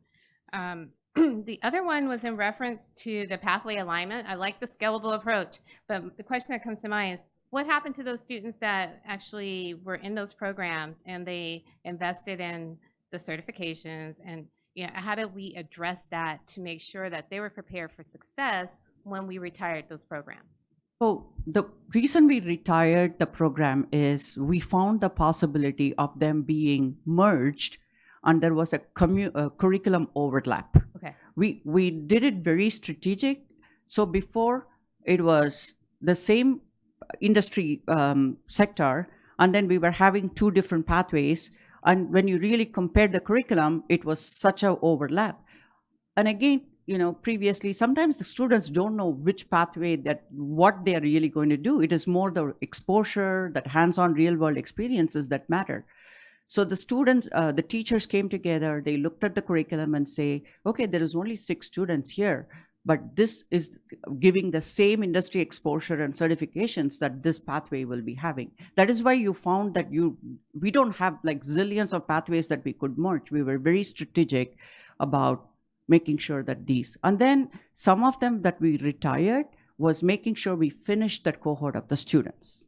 We didn't just say, okay, you are now 30 students sitting here, but we are going to retire it next year. You don't have anywhere to go. Once we completed that, that's when the retiring happened. And also because sometimes for that specific skill set, you may not find a teacher that would have that industry expertise. That is why we had to be very strategic in how we did things. And some of these school leaders really, they work very hard with their program specialists and with the CTE teachers to make this happen. Great, thank you. And then my last question. So with reframing in a way how we're structured, how are we making sure that these programs are preparing our scholars for the future when it comes to infusing robotics or any type of technology, because it's changing on us. I mean, even AI, there's so many different versions of it, I can't even keep up. So Right. how are we making sure that we're making sure that these students are being prepared for tomorrow? So there is not a pathway that is called robotics, but all these engineering pathways, for example, Innovation Academy in Arroyo Valley High School, and you saw that San Bernardino robotics team, it is part of, actually, when you see it, you don't call it as a robotics pathway, but it is an engineering pathway. So it is more than robotics become a component of it, and our students really excelled in a national level competition. So these are some of the engineering pathways that are existing, and that's one of the reasons you would say, even though currently the San Gregorio engineering pathway is still low performing, we want to keep it because we know that's where the future lies. and we want to provide all the support that is needed in order to make sure that those engineering pathways are keeping up to the standards. The only thing that we are going to learn is working with those industry partners to see what is the current requirement. And to your point, and again, Mr. Tillman mentioned it, we don't know what jobs we are preparing our students for. But all we can do is, at this point of time, how can they think outside the box? What kind of critical thinking can we develop with that? How do we navigate real world situations? What are those engineering concepts that we can teach them through those concepts, which is transferable to any kind of jobs that they would take in the future, which is currently available now, or they are not even available. So we are only preparing for the students to learn how to learn. So that is kind of the approach we are taking. And as and when we see, we are looking around from other districts too. Right now our focus is on AI. What is that AI pathways mean? How can we build AI pathways in AI into several of these pathways is one thing we are doing, and because that's what is there everywhere. So we are keeping our eyes and ears open.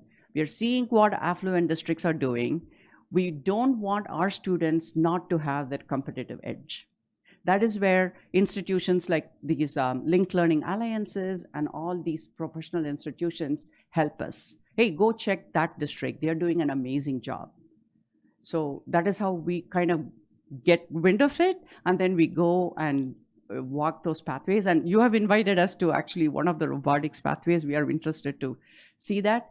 And if there is something that we can incorporate into our pathways, we'll be happy to jump on it.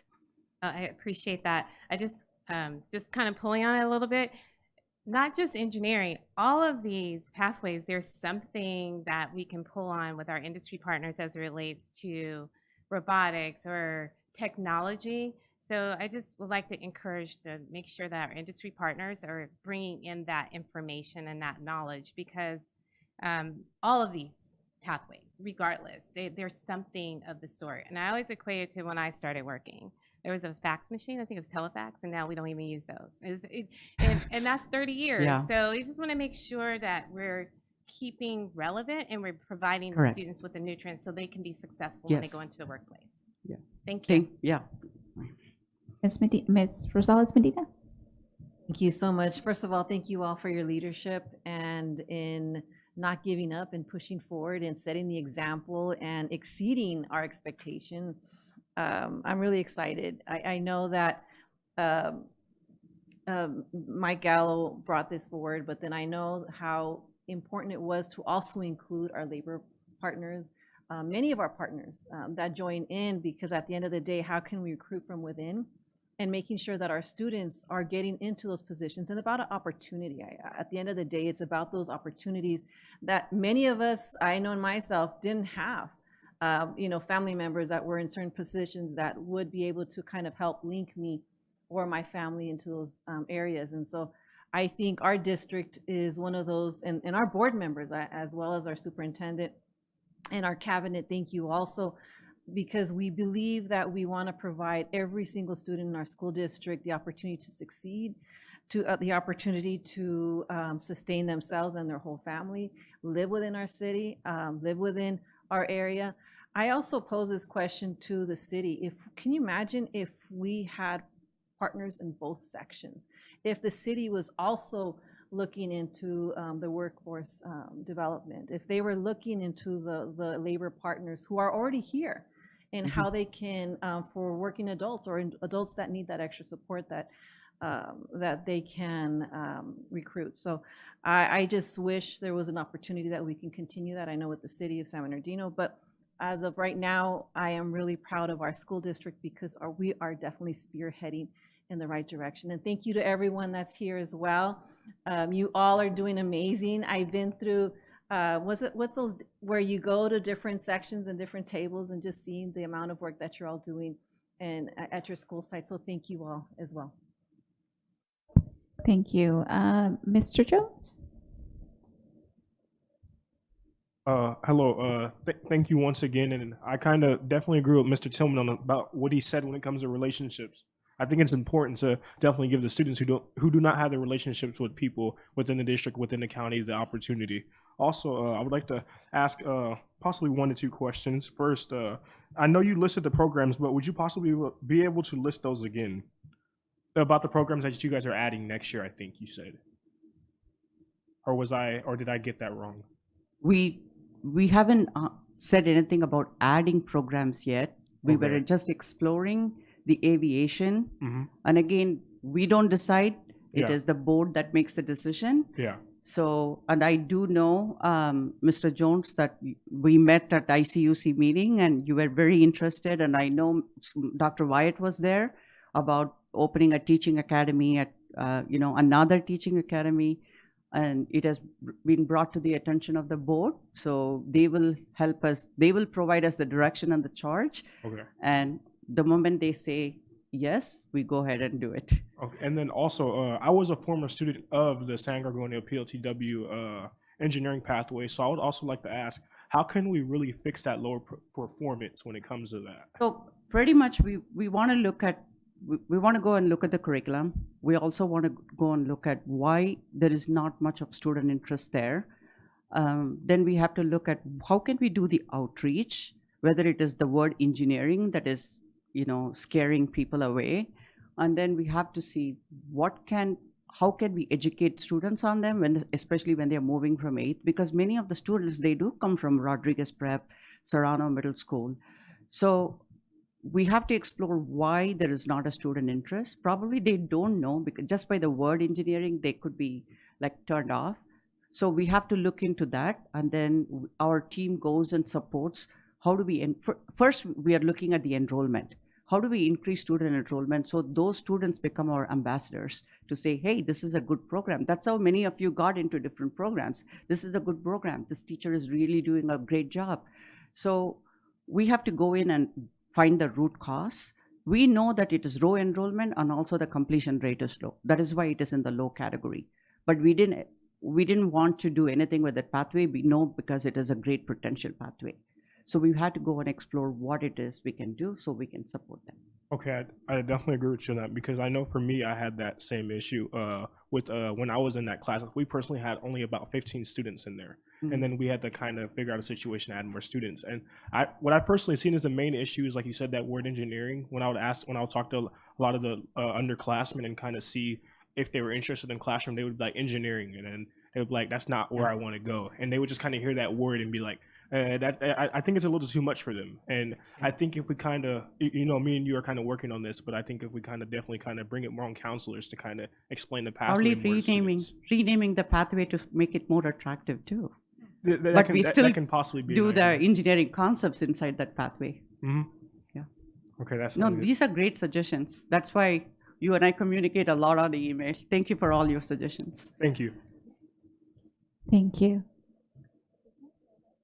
Dr. Wyatt?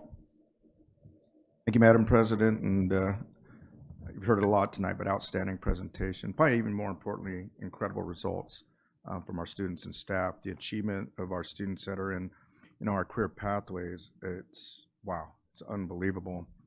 Mr. Tillman referenced Mr. Gallo earlier, and I'm glad that he did, because Mr. Gallo and actually Dr. Del Marzan are the reason why I'm on this board. They knew I was highly involved, in the county with CTE and ROP education. They knew if I came on this board that we would aggressively pursue that. And so I'm glad to be a part of this and a part of what we're doing in this school district, and because the results have been phenomenal. I get a little emotional because today is Mike Gallo's birthday. Now, I don't know if anybody out there knew that, but it is his birthday today. So he's really smiling from the... Yeah, so happy birthday to our friend and colleague up there, and in heaven. But and thank you to him for encouraging me to want to do this and to give me such a grand opportunity. But we talked back then about 100% of our kids being in a career pathway, and that it would start in 3rd grade. I don't know if any of you were here to remember that conversation, and that it would excel into middle school. We do career exploration in 3rd grade, getting kids interested, and in middle school, starting to work on what we called back then soft skills. I think we call them different things now. And then in high school, pursuing industry level certifications, which is what we're doing. So it's great to see our labor partners here today and the partnerships that we've developed with them and real life opportunities that we're giving our kids. And it's in every industry sector, whether it's labor or medical or engineering or aviation that we're talking about, or in computer tech. And it's continuously evolving and changing, which means we have to innovate continuously as well. And it makes it very hard for us as educators, because as we know, there are careers out there in the next 3 to 5 years we don't even know that exist. So how do we prepare our kids for that? How do we prepare our staff to teach those careers? The crazy thing is it's our young kids that are probably gonna be teaching those careers to even younger students in the very near future. So, you know, we have an unbelievable challenge in front of us as educators and as education. I'm very fortunate I get to go to DC next week for the Coast to Coast and advocate on how do we do this? How do we still remain at the top of our game and the world leader in educating our students and preparing them for our future? You know, Dr. Del Marzen had us read a book, The Coming Jobs War.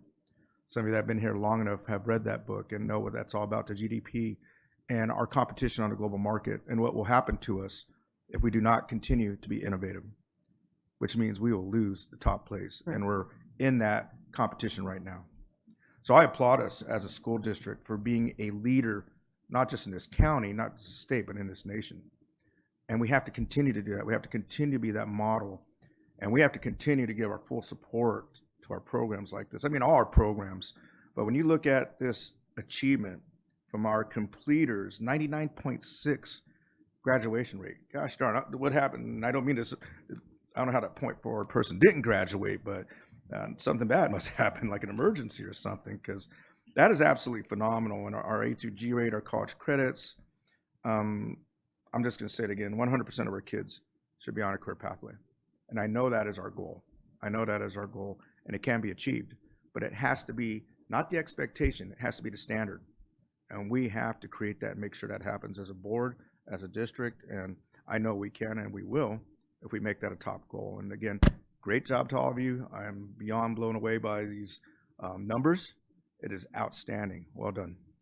So just to reassure you, the curriculum is not just done by the school district. That's why we keep our labor partners and our industry partners very close. They provide us the changes that is happening in these industries, because there is no way a school district can come up with curriculum like how we do it for other core subject areas. For this, we rely on our partners, and we work with closely 200 industry partners across different school sites. I'll tell you, our CT advisory board, yes, man, that's a knockout incredible. All-star group. I'm looking at that going, holy heck, you know. Yeah. That's one of the reasons why we're at, like you said, our industry level partners. And I remember, if you remember, when you do your CTA, ROP, we called them back in the day, our industry level certifications, there used to be a little checklist on the back every time we'd meet one of those standards, and it was pretty cool. So I know it's much more advanced than that now, but it's exciting to have the partners we do at the table. And again, I saw our partner here also, I can't think of her name right now, it's blowing my mind away, but you know, from our medical school right here in Colton. Oh, CSU, that was through Mr. Ariano, Lozano, he was right? the one. Patricia Lozano, great senior. And so we go from every industry sector that you can imagine out there, and that's what we need to do, because there's no one particular sector for every kid, you know, and I think that's what's amazing. My son pursued the advanced certification in cybersecurity. Next thing you know, he's coming home a couple weeks ago, said, Dad, I want to pursue robotics now. I said, well, you're going to pursue both because you're almost done. So, but that's how we evolve. And I know, right? A lot of money. No, I'm just kidding. But no. But I'm just excited that he's excited about pursuing another field. And that's what I think really makes us amazing at what we do, is to continue motivating our kids to want to learn and do more. So awesome job. Thank you. Mr. Santos? Thank you for your leadership, your passion. Your presentation was awesome, excellent, easy to follow. The numbers were awesome. I don't want to say a lot because everyone said mostly. With talking to Mr. Jones, you know, one of the questions I had for your lower performing pathways, and I'm sure you've thought of everything. You know, maybe a different school, or seeing how a program, we could keep a program. Sometimes it may not be popular at A, but it may be popular at B, just a consideration.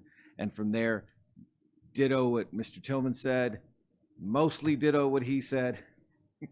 And that's the end of me. So I don't want to. They said. Thank you. Ms. Martinez?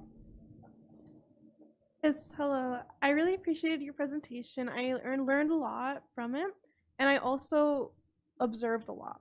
So I wanted to begin by saying I'm a student. I've seen firsthand, how skilled people are. Like, the new generation is genuinely built upon so much from the previous ones, to the point where there's so much talent. There's so much things that people have. And something I always bring up, there's different types of intelligences. Kind of like how you mentioned robotics. I have no talent in that. But for example, one of my peers, they're like a professional. Like, this is why I feel the need to ask the question, why do not all the schools have these opportunities? For example, I'll be talking to like the other student board members, and we'll be discussing this. Not all the schools have equal opportunities. And with that question, I always get the same response. Why not transfer? Why not do this? But with transferring, it's been a very difficult process a lot for students. And especially since, a lot of schools, like, they're full. Like, for example, Cajon's enrollment rate is very full all the time. And other schools, sometimes it's just difficult to get there in general. So I wanted to ask the question, how can we make equal opportunities for all these students, for all of them to excel in their personal lives? Thank you. It's a bigger question than what I can answer, because there's a lot of complexities that is involved in it, but I understand the way you're thinking. Nothing stops a student than the logistical nightmare of choosing a different school, unless otherwise the school is impacted. And Cajon is a highly impacted school. So, and then there is an IB program that happens in Cajon. So either you have to go through the IB program, or you have to live generally in the boundary areas. It's already one of the largest schools, right? So it is truly impacted. But there is an opportunity for other schools for you to go into. Cajon probably is not the right example for how the students will not be able to transfer, but all the other schools, you will be able to transfer to the transfer program. But then it comes to a point number 2, transportation. So that is something bigger than what I can answer. So that is where I would leave it to my assistant superintendent and Mr. Komnick to answer that question. Thank you, Dr. Venkatesan. But yes, it is our goal to try to create more opportunities for students. But as you know, we're a large district and there's so many things that we're trying to focus on. But we want the opportunities to be there. And yes, it's uncomfortable sometimes if you have to transfer, but that's something we'll be looking at to open other pathways at schools where there might be need. And we talked about possibly surveying students. Remember, we talked about doing some kind of a questionnaire, sending out surveys to maybe give us a better idea of where some the pathways might be concentrated as well. So, but thank you for your suggestion. Thank you. Mr. Barrios? Well, I'd really like to thank you because I am also in 2 pathways. So I take the film and also the psych pathway. So being able to take both, is super great, because when I first started choosing, like Mr. Santos was saying, I was like, do I want to do this side or do this one? So having both options is definitely, super important. But my question is more regarding the advanced placement opportunities. So on my IB film side, I have an IB film class, right? So it's interlinked with IB, but versus on my psychology side, there's no IB course. So how do we integrate, IB? Because I'm pretty sure, they have their own criteria, yeah. And we have our criteria with, our trade partners. So is there any emphasis on integrating higher placement classes with our courses, or how does that look? So you're saying pathways being integrated into an IB program? IB or AP or any advanced placement. That is one of the reasons dual enrollment exists. So if IB is a very strict curriculum, right? They follow a certain guidelines. They have to have a specific syllabus. That syllabus may or may not work with the pathway syllabus. Having said that, AP, IB, they all offer college credits as well as dual enrollment programs. So the next question that you would ask your counselor is, do we have a dual enrollment program? All pathways should have an articulation or dual enrollment. On top of my head, I don't remember all the 50 pathways and the dual enrollment they are connected to. Based on the Purposeful Pathways framework, every one of these should be attached to a college credit. So that is the next thing that you would explore. And then you can go to the counselor and ask you to be registered for that particular dual enrollment, and you can do it even after school hours if it is not offered within your school time. And then you send me an email, I can see how I can work on that. Okay, thank you so much. Yeah. Thank you. Ms. Rosales Medina?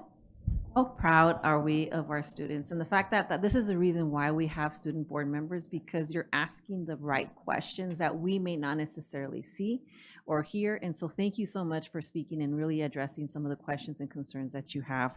So I'm really proud of that. And then because of the questions they did ask, first of all, I want to say I do support the expansion for the aviation pathway. So there's recommendations here. I definitely support them. I'm hoping the board would also support in how we can look at expanding it as well.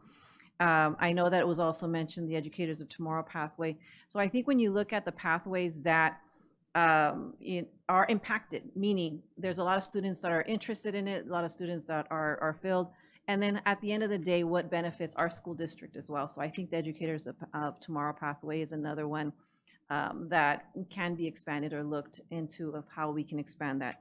But just wanted to say that I do support those two ideas. When it comes to the transportation, I have been pushing for this for a long time because I understand that if you're living in a certain area of the city and you want to go to, this happened to me before. The gasoline was too much, and so even if I wanted to transfer then across the city to another school site, it posed a lot of expense to myself and my family, so we couldn't afford it. And then, so I understand the need. You want your children or your students themselves want to go to a different pathway, and there's no opportunity for them. So when we look at our maybe ideas, I know transportation is expensive, but city passes, I'm not sure if we do provide those opportunities. Oh, we do? Yeah. Okay. So just maybe for summer at school as well. Summer so the school. Students can request. I think they can travel free on the city bus. City buses. Yes, and I know that many may not like that idea, but that's That is the definitely, major- that shouldn't be a hurdle for you, and I'm glad you're saying that, and hopefully more students are able to understand that, yes, there's that opportunity, and parents are able to hear that as well. But I know that transportation can be a hurdle for many families that want to send. But I do appreciate our students' concerns, and they're valid, and hopefully we can try to address those. I know they have some connections to you, but there's students that are probably watching this or at home that don't have those connections. So we want to make sure that we can provide those resources to all school sites, which you're able to share with our students as well. I meet them regularly through the ICUC Yes. meetings, and then they have requested me to come to Slack now. Okay, So great. student advisory meetings in order to talk about pathways and get ideas on how we can do the outreach for the students. So it's first, their knowledge is very important so that they can go and choose the right pathways that are Thank you so existing. much for doing that. I will be working with them very closely. Uh-huh. It's very, the ideas they come up with is phenomenal. Even like being in this work, I might not have been thinking about it in that angle. Now that they are the users actually. Yes. So they give me lots of ideas, and thank you so much for that. I work very closely with that. Yeah, well, I'm glad that you're doing that, because then they're there. Correct. They're our students. They're Mhm. they're the reason why I can we get the exist. pulse of the. Right. Thank you so much again. Yeah. Thank you. Ms. Abeles Grande? Well, first of all, I want to say thank you from the bottom of my heart. I mean, it's really moving. It really is. Exciting and thought-provoking, and it boggles the mind thinking of our future. Our children are 100% of our future. So we have nothing to worry about right for this golden moment, and to know that this is what's going on in our school district. I would thank you. And also have an idea, as you were seeing your wonderful presentation about the business pathways, and it makes me a little sad because, as you know, it's a huge, I recall Jack Brown School of Business, but likewise, it's hard to inspire the students with business. It does sound boring. I mean, explain it. But I know this from the young man that used to take finance as a major. And it's a very exciting business. And then given the climate of today's world with all this talk about billionaires and trillionaires that take over our world and then our national debt, I mean, we talk about, owing our credit cards, but to always hear the languaging and to know that our kids don't really understand it. How could they? It's not in the current vernacular. So I'm thinking, if we could change our pathway to finance pathways, global international finance, to have, because the banking industry they need to learn their banking industries, the future of Bitcoin, what's going to happen there. So one of the things that's remarkable about your program is how you're always thinking ahead. When you talk, it's never last year or this next year coming. It's talking in decades. It's talking in lifetimes, and that's what you're always sharp-eyed and listening here on the ground to see what's the latest. And so I offer that to you because I hear Bitcoin all the time. I don't trust Bitcoin. That sounds coins, I have a piggy bank for coins, but anyway, I just offer that to you as a way of maybe you could intertwine it with engineering, finance and engineering pathways. I know there are people at Jack Brown University who would love to come in and give a presentation like this for a student pathway for, we should call it business for now, but they call it finance. It's a major in finance. It's huge. And then there's groups, clubs on campus that are all to do with that. All of these pathways at Cal State San Bernardino, there are clubs and organizations that follow our EXL programs. So that's another way. They're doing really well in their EXL. Have them come and have someone who's doing that as a major from the Cal State San Bernardino. That's one of the things I'd like to see in the future, is a closer relationship with them, to have them try that on, just not just attending college, but in a field that they might want to take. And also, don't let them be afraid of taking double majors. If they can't make up their mind, you take it all. Right. I know our team is taking copious notes on all these things, and every one of the ideas are welcome, and we will make sure that Thank you. we strive to provide the best opportunities for our students. All right, the end. All right, well, my turn. I'll make it quick. First of all, thank you so much for the wonderful presentation. I think everything has been said. I was just so inspired. I don't know if you did such a great job on your video or your marketing or what, but Ms. Avila's gotten it over here and I were tearing up, because just to look at the opportunity really is what it is that we're providing for students that may not have that opportunity. A lot of times our kids don't know, and I speak for my own child, they don't know what they want to be or what they want to do because they've never been exposed. And so exposure is really one of the biggest things that you're doing, exposing them to different things, trying different things. And so I'm just completely grateful for all of the intentionality, the hard work, the dedication, all of that. It's just, I'm so proud. I really, I'm so proud to be here, and you hear the excitement of my colleagues as well. Like everybody, we really just want what's best for our kids. And you can see that, and I feel very fortunate to be here and be part of this board and be part of this team. And so just, there's a lot of gratitude just kind of pouring out for me right now. So thank you so much. I do have one question and two comments. The enrollment, for specific pathways, do you check that? How often do you check that? Is it like yearly? Is it throughout the year? So this is the reason we are able to now improve and touch the quality of the pathways is because we closely monitor how enrollment shows how interested students are. And not only that, what is that keeps them there? It could be because there are very good teachers, the curriculum is very interesting, the students are really into that. So that really shows what enrollment is. And the second is, are the students being successful? That is the pathway completion metric.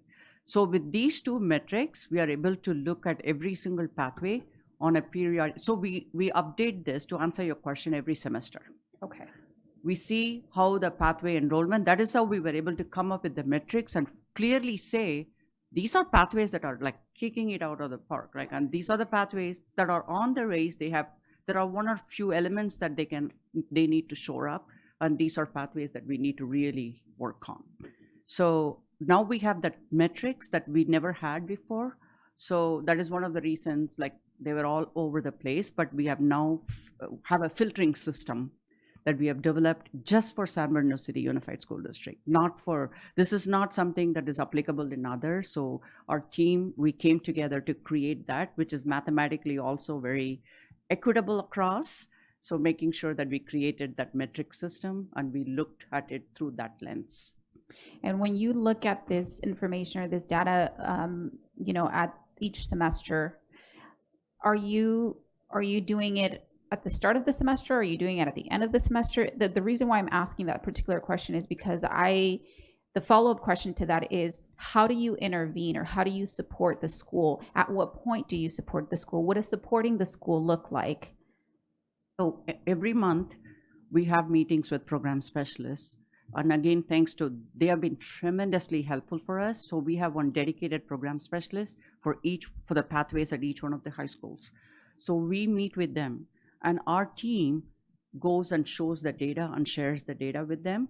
And then sometimes we meet with the principals also, or the assistant principals, mostly they are over the pathways, and say, the trend is going this way, watch out. And sometimes I share it during the ALI breakout sessions. And I bring the whole, I list all their pathways and the enrollment numbers and the pathway completion, we can only say by the end of the school year because that's a CCI, right? Other than that, the pathway enrollment we can keep track of. And I share it with the principals. And in fact, that is the way we cross-check each other. So this number is not, what you have given me is not right. So we cross-check and we make sure that both the sides are saying the same thing. So we have that constant communication, and it is possible because of these program specialists. Every work that we want to do is actually routed through that one point person. So if there is something that is not done in the pathway, we pull that person, hey, this is what we were establishing, and all schools were asked to create that 5-year plan sustainability. So all the program specialists work with their principals and their vice principals to create that 5-year plan. How do you make sure, if there is only low enrollment, what are you going to do for the next 4 years? How are we going to make it fiscally feasible as well? We can't run a pathway with 7 or 8 students having a beautiful facility for $10 million. So these were the hot questions that were asked. And that is how we have been monitoring. But now we are very confident with our metrics. We are so you can see that between last year to this year, just by asking those questions, the completion rate has shot up. So we feel like we are slowly, it's pressure and support, I should say. Well, thank you. Like I said, I appreciate that, and I really appreciate one of the requests that I had made in the past was like really looking at the pathways and making sure that they were merged, making sure that we weren't duplicating some of those things. So I really appreciate that work as well. And then the only other 2 comments that I want to make are on the comment that Ms. Martinez had made, because that's also been a constant area of concern for me. I know the difficulties and the challenges, fiscally speaking, right, with putting every program at every high school, that's really complicated. But I do recognize, the challenge. Sometimes there either isn't admissions, it's impacted, or transportation is a big issue, especially with how expensive gas is today. So just kind of some ideas, as we do look forward and look at, potentially expanding certain programs, looking to see where the need is, making sure that that's an intentional work as well. And then also maybe thinking of, other creative ways of providing transportation. For example, maybe we don't offer transportation to every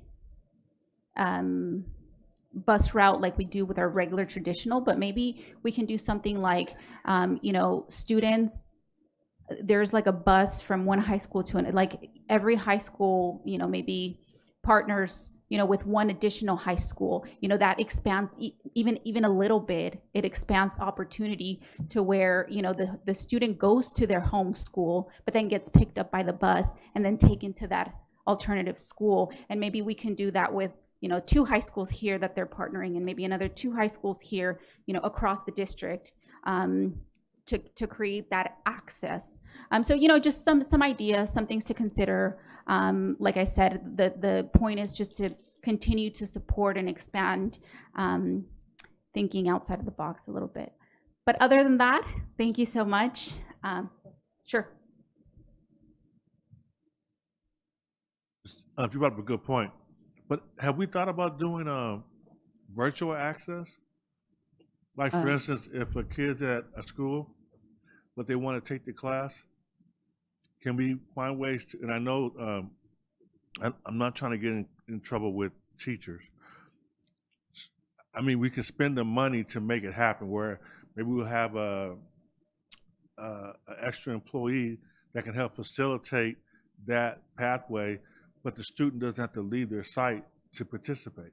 That's actually an opportunity we can explore, but because CTEs are pretty much built on hands-on experiences and real-world experiences, probably in some of the engineering, especially computer science and stuff, I think we will be able to, but that's an area we have not explored, and I'll be happy to explore that area. That's a great point.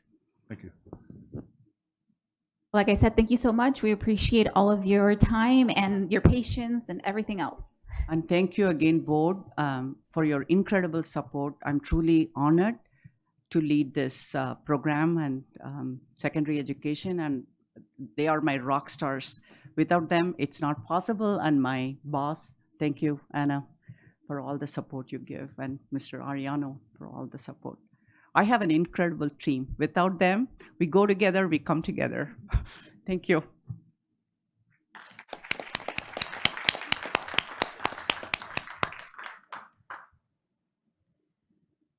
All right. Amazing, amazing, amazing. Okay, 3.2 resolution in recognition of Administrative Professional Week and Day. Mr. Barrios, if you would be so kind to us and read us that resolution. Again, it's resolution 3.2. Resolution in recognition of Administrative Professionals Weekday, whereas Administrative Professionals Day is celebrated each April on the Wednesday of Administrative Professional Week, which is the last full week of April, and whereas both Administrative Professionals Day and Week are observed annually in workplaces across the country to recognize the important contributions of administrative professionals and the essential roles they play in coordinating the Office of Operations of Educational institutions and other organizations. And whereas the work of administrative professionals require advanced knowledge and expertise in a wide range of areas, including communications, computer software, office technology, project management, organization, customer service, and other virtual office management responsibilities. Therefore, be it resolved, the Board of Education of San Bernardino City Unified School District hereby recognizes April 19th through April 25th, 2026 as Administrative Professional Week and April 22nd, 2026 as Administrative Professionals Day, and encourages administrators throughout the district to recognize the hard work, dedication, and important contributions administrative professionals make each and every day to support the education of our students. Second. Moved by Mrs. Alexander, second by Mr. Tillman. Vote please, Mr. Jones. Aye. Ms. Martinez Sosa. Aye. Mr. Barrios. Aye. Thank you.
Motion carried.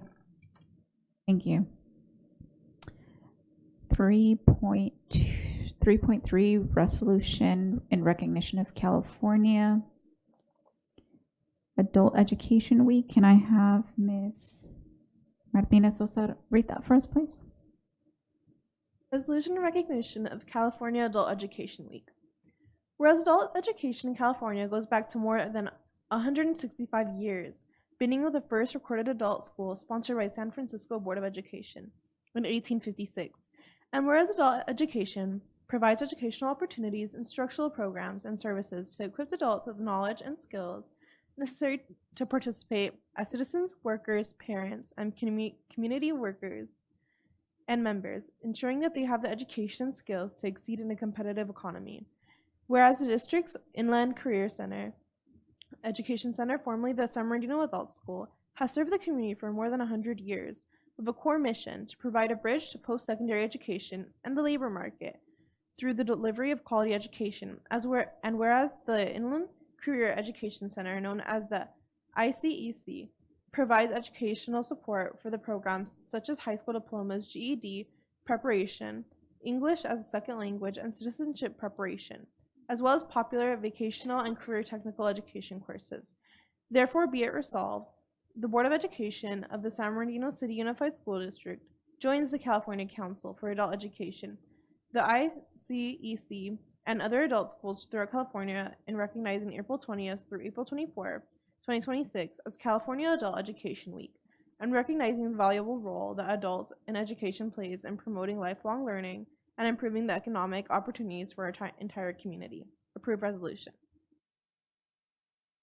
So moved. Second. Moved by Ms. Rosales Medina, second by Mrs. Alexander. Vote please. Mr. Jones? Aye. Ms. Martinez Sosa? Aye. Mr. Barrios? Aye. Thank you.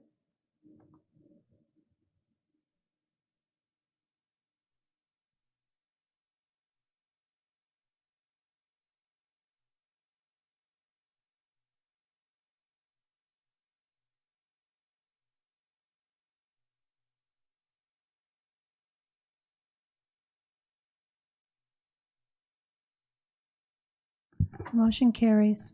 Thank you. Next, we have 3.4, recognition of School Nutrition Employee Week. And if I can have Mr. Jones read that for us, please. Thank you.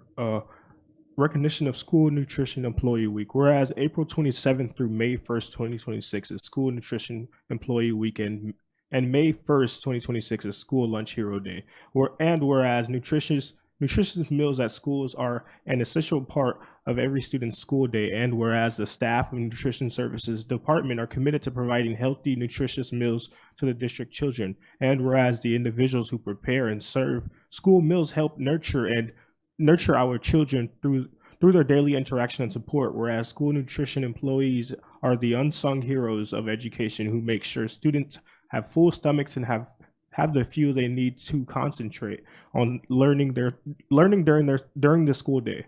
Therefore, be it resolved, the Board of Education of San Bernardino City Unified School District declares April 27th through May 1st, 2026 as School Nutrition Employee Week and May 1st, 2026 as School Lunch Hero Day, and expresses its deep appreciation to the valuable employees and commends them on their dedication to the children of our community. So moved. Second. Moved by Mr. Tillman, second by Ms. Medina. Vote please. Mr. Jones? Aye. Ms. Martinez Sosa? Aye. Mr. Barrios? Aye. Thank you.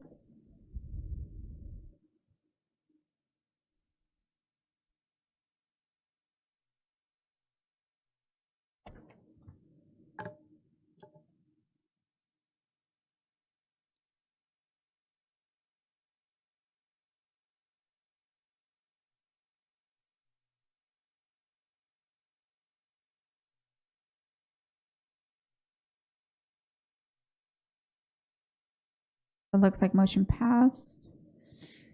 5.0 closed session. At this time,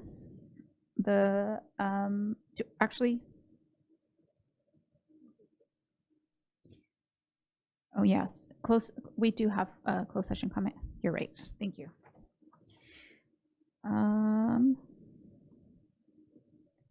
and I believe is Mr. Arturo Lozano.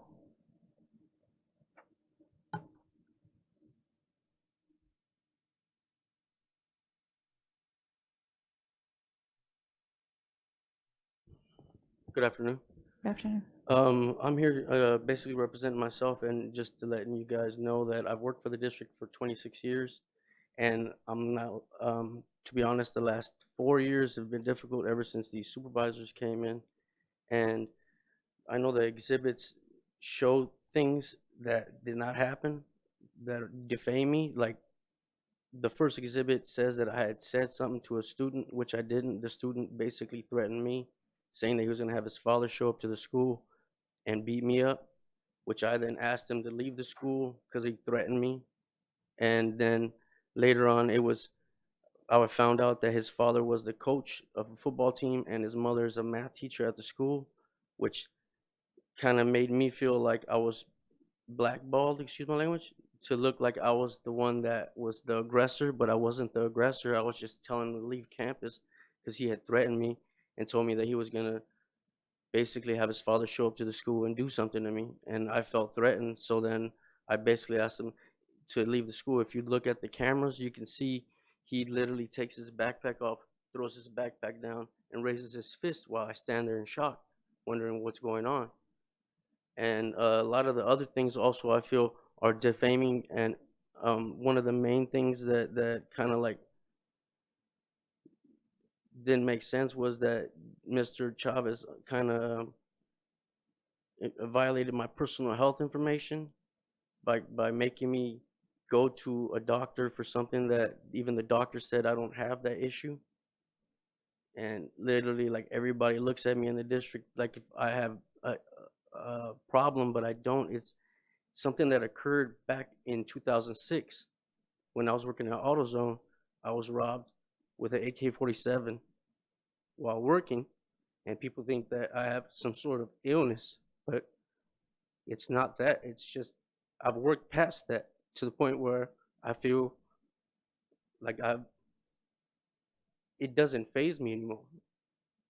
Like, even being here, I'm a shy person, but I made myself come here because I've worked for 26 years real hard, and to just let it go, it's like not worth me not showing up. So also an incident occurred at Chavez Middle School where Art Vasquez was laying solution behind me, and I ended up falling and hurting myself. But prior to that situation happening, I was at Middle College. We were cleaning the office, and I slipped and I broke my fall with my arm. So the week after that, we were scrubbing the floors, and he had female custodians behind me laying the solution that's slippery, and I ended up falling. And then he tried to say that I said something, but I didn't. All I said was, that's not what you're supposed to do, that you're creating a hazardous environment. When I said you're creating a hazardous environment, that's when he said, I don't like that. And I said, well, what do you mean? He goes, I don't like what you just said. And I said, I'm just speaking the truth. You're creating a hazardous environment, not only for me, but for other custodians, because you're laying all the solution down, and it's slippery. And if we don't scrub it correctly, we slip. And then I ended up slipping, and I already had like bandaged arm, because when we called for me to, the number you call when you get injured, the lady literally said that if I went to the hospital, it would be a waste of time. But I felt on my arm like an indent. It was like it broke, and you could still kind of feel a little bit of an indent from it, which I ignored, and I still ended up going to work, doing my job, trying to work hard for you guys to make sure the schools are clean. So I'm just asking, since I worked for 26 years, the last 4 have been pretty tough, not only for me, but for other custodians, because of these supervisors. I've worked in the past when we only had 1 supervisor in the daytime and 1 at night, and now we have 10, and you don't even know who's going to pop up or what they have issue with, or and things like that. And I also had an incident where Eugene Doc asked me to try on a shirt, like the new work shirts, and I told him I wear a 3X. He said, "Well, I need you to try it on." And while trying it on, he literally was like this close and made me feel uncomfortable Time. trying it on. Okay. Thank you guys. Appreciate you guys. Have a good day. Thank you. All right. With no further comments, we will now adjourn to closed session. Thank you.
All right, all right. We're going to go ahead and get back from closed session. We're going to move on to 6.0 action reported from closed session. 6.1 settlement agreement JE-25/26-01. Do I have a motion? So move. Can I get a second? Second. Moved by Dr. Wyatt, second by Ms. Rosales Medina. Vote, please.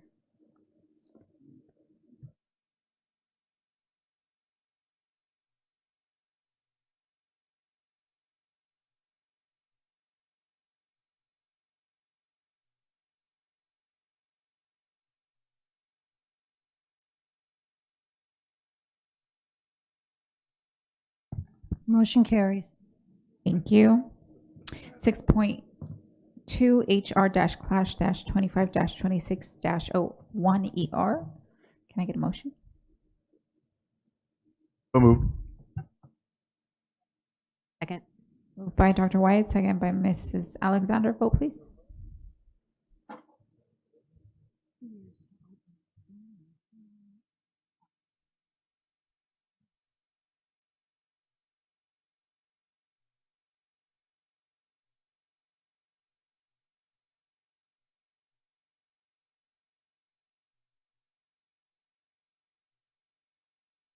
Motion carries.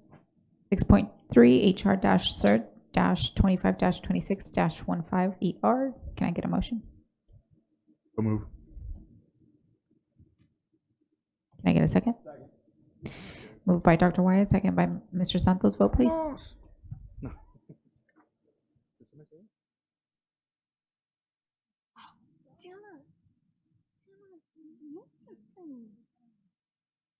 Sorry.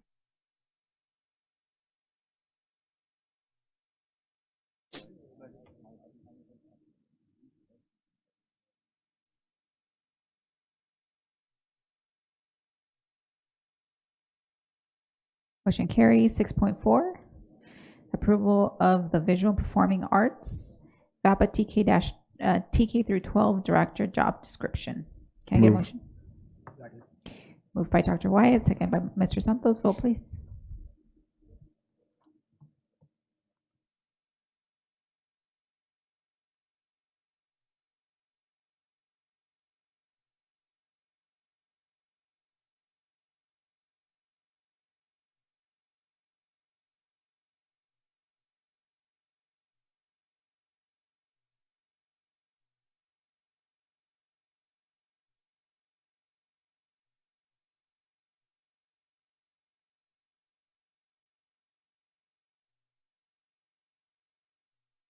Motion carries. Thank you. 6.5 expulsion of students. Can I get a motion? So move. Moved by Dr. Wyatt, second by Mr. Santos. Vote, please.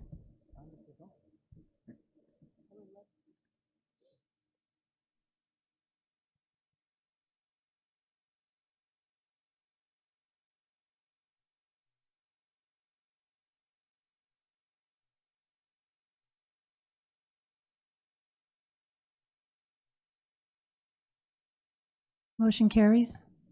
Thank you. Be it resolved, the Board of Education accepts and adopts the recommendations and findings of the hearing panel based on a review of the panel's findings of facts and recommendations, and orders the expulsion of the following students with ID numbers as listed in accordance with board rules and regulations and in compliance with Ed Code Section 48900. 6.6 student recommended for expulsion, excluding mandatory offenses, but remanded to youth court for other means of correction. Can I get a motion? So moved. Moved by Ms. Rosales Medina, second by Mr. Santos. Vote, please.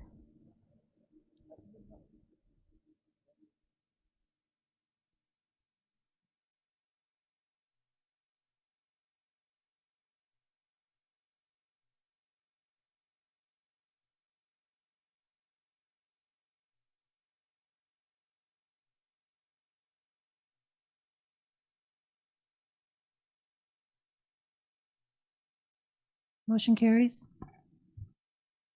Be resolved, the Board of Education accepts and adopts the recommendations and findings of facts of positive youth development and orders the suspension or expulsion of the following students with ID numbers as listed in accordance with board rules and regulations and in compliance with Ed Code Section 48900.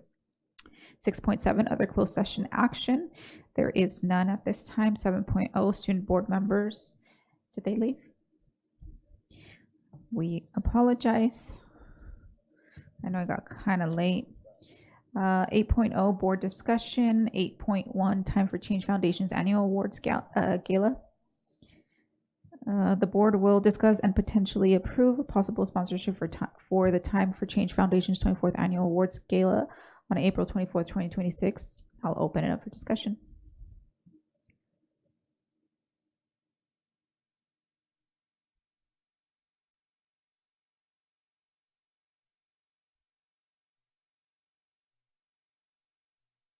No discussion? I'm still looking. I'm trying to open it. Yes, at the bottom one. Okay, thank you.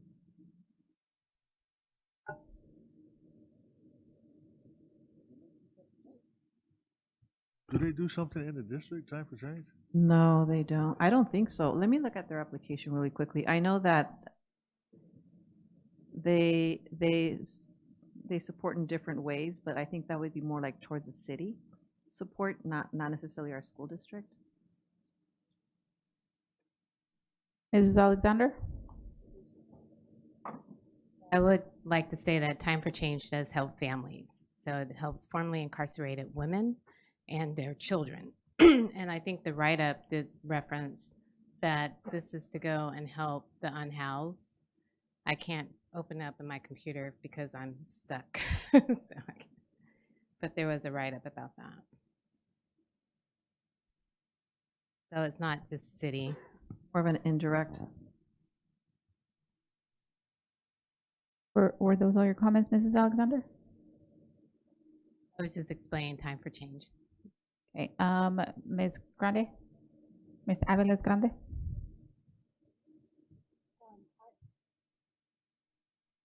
I've attended this event for the last, I don't know, gosh, 2 or 3 times. I've been there.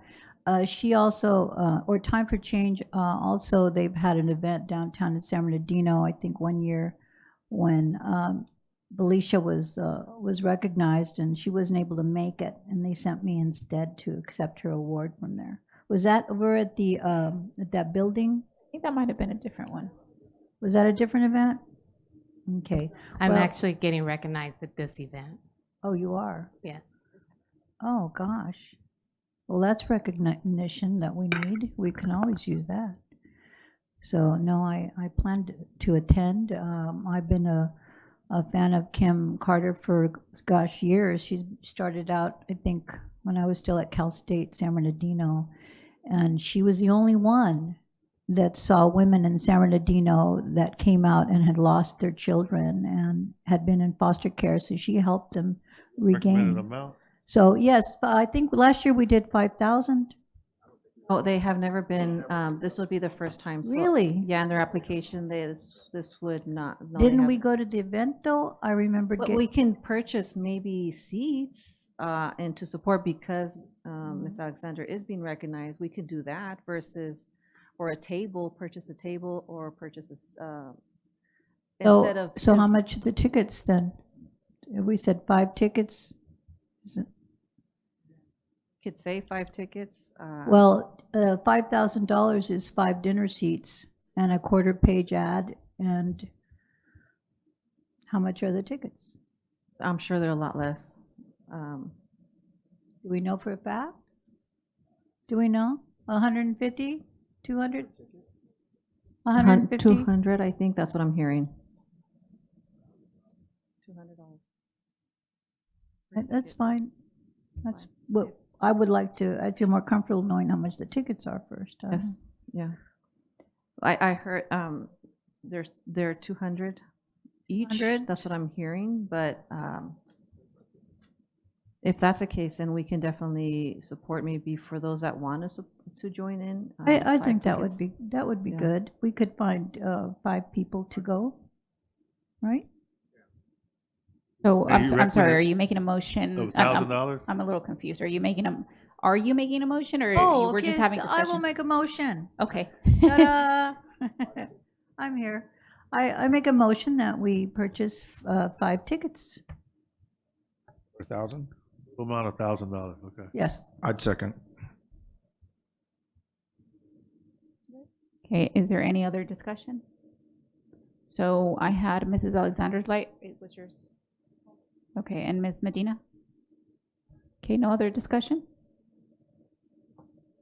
Vote, please.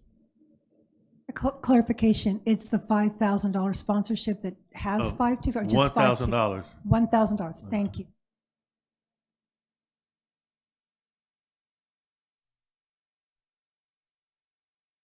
And who seconded it? Dr. Thank Wyatt? you.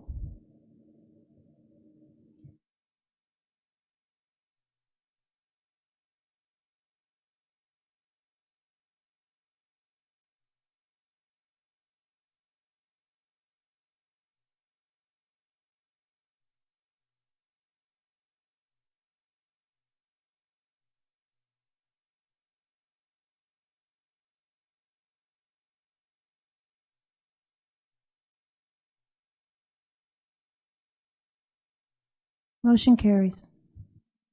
Thank you.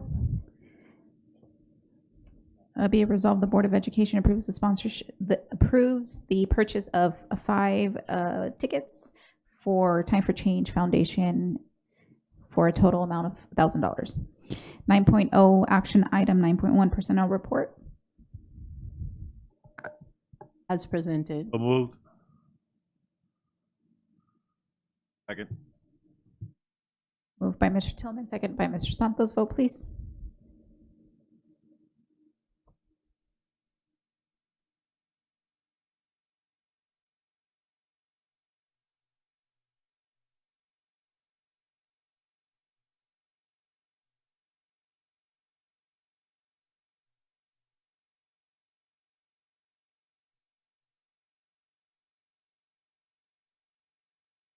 Mr. Tillman? Thank you.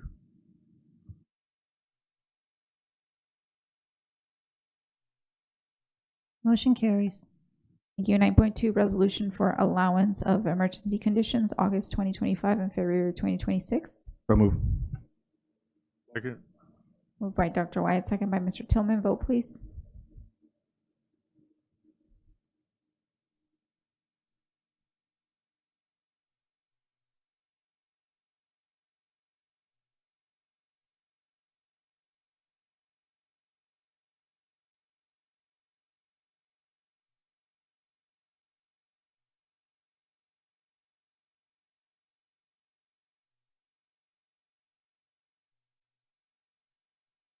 Ms. Grande?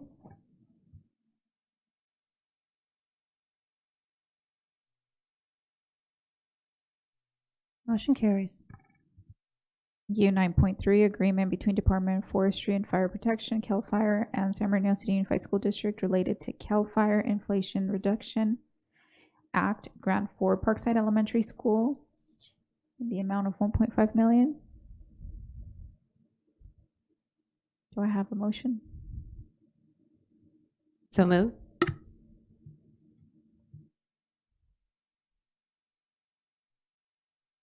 Second. Moved by Mrs. Alexander, second by Dr. Wyatt. Vote, please.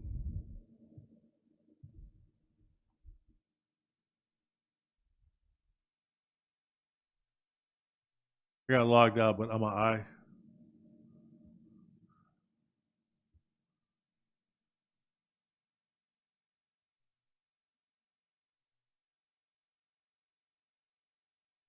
Motion carries. Thank you. 9.4 adoption of the 2026-2027 Board of Education meeting calendar. Do you guys need a minute to look at it?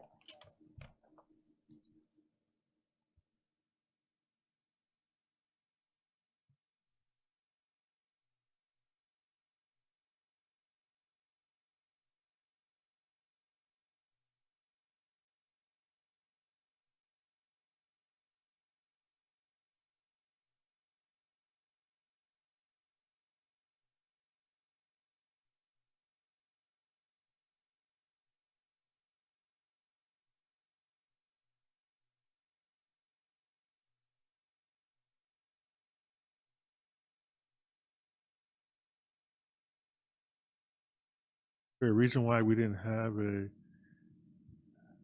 meeting on November the 3rd? Election night.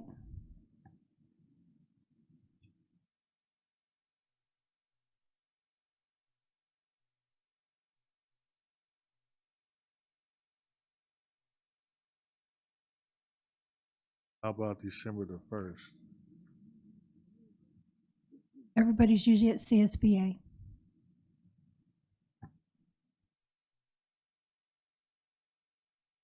I want to do the one on the 3rd. I'm just saying, I guess we could add one if we need it, but when we go November, December with one meeting, sometime, yeah. And we have had meetings on election night. It could be a sad night, but you see me crying up here, but hey. No, I'm fine with it. I think we should do it on election night. Honestly, No? it's a distractor. What? Really? No, meaning that it's good because it helps us, distract from the anxiety of the election night.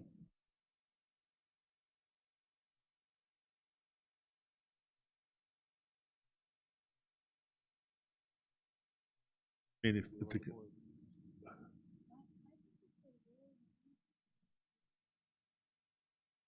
okay. Okay, so this,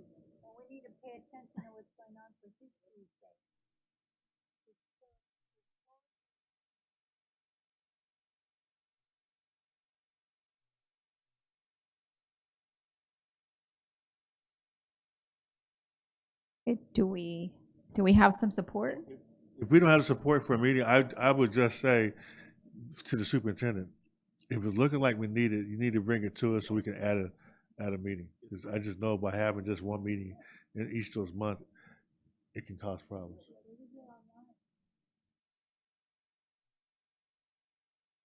No meeting added, no meeting added. All right, so we approve as is. Can I get a It's motion? an action item though, right? I'll motion to accept the calendar as drafted. Second. Thank you. Motion by Dr. White, second by Ms. Aviles Grande. Vote please.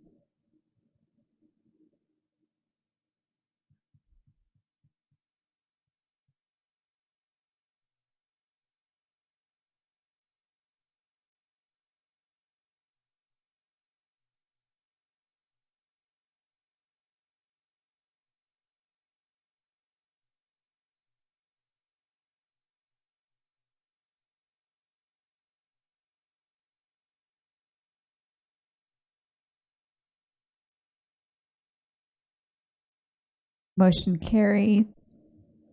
9 that was for 9.3. Oh, I guess it's delayed.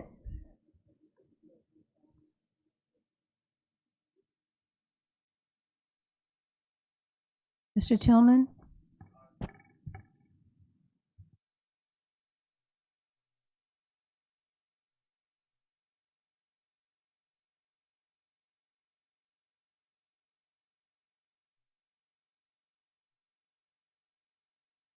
Motion carries. Thank you. 9.5, approval of agreement with Team Civ X LLC in the amount of $89,250.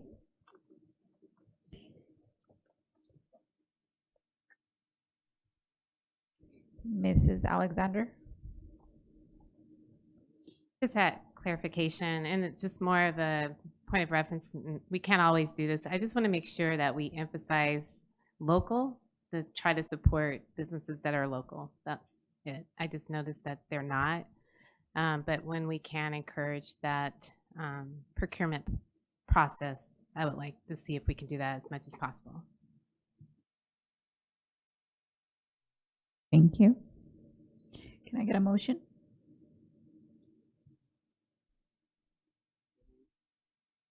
Second. Moved by Mr. Tillman, second by Mr. Santos. Vote please.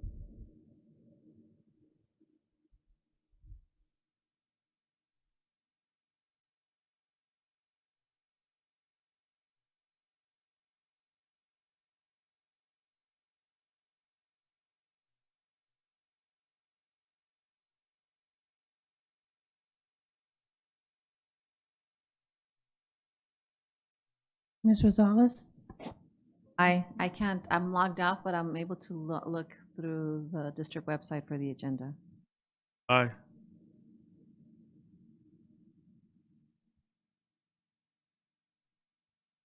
Motion carries. Thank you. 10.0 consent items, 10.1 approval of consent list. The following items are grouped as a consent list for receipt and approval as one vote. Are there any items to be pulled for discussion?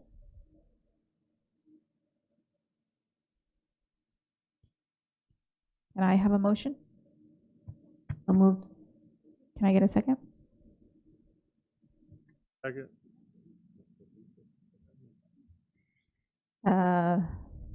Motion by Ms. Medina, second by Mr. Tillman. Vote, please. Aye. Mr. Tillman?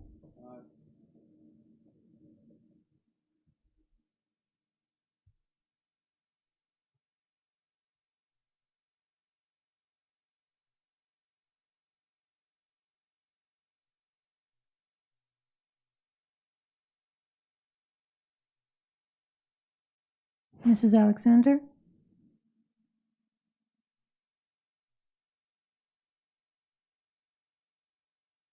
Motion carries.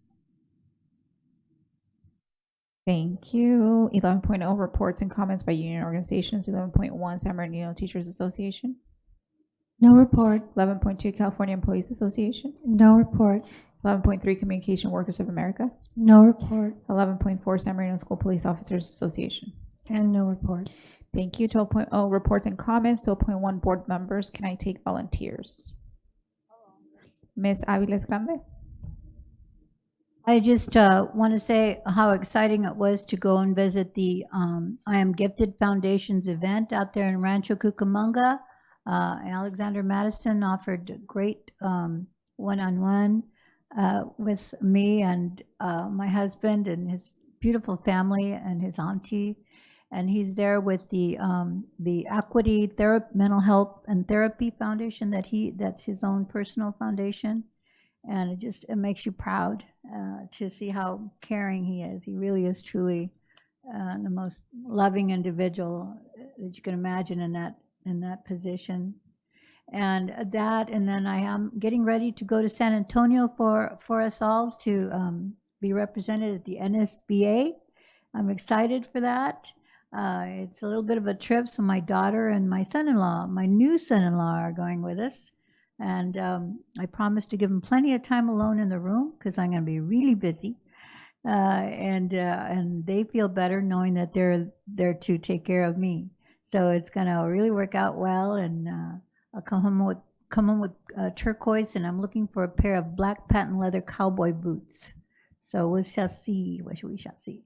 And I'm looking forward to all of the wonderful workshops and getting to know things I didn't know. That's my favorite. That's the kind of workshops I look for things that I have not had the privilege of getting to know anything about. So I always plan on coming home with at least one new idea about something I had no idea about. So thank you and wish me well. Awesome. Can I get another volunteer? All right, Mr. Santos. No comments. Dr. Wyatt. Thank you, Madam President.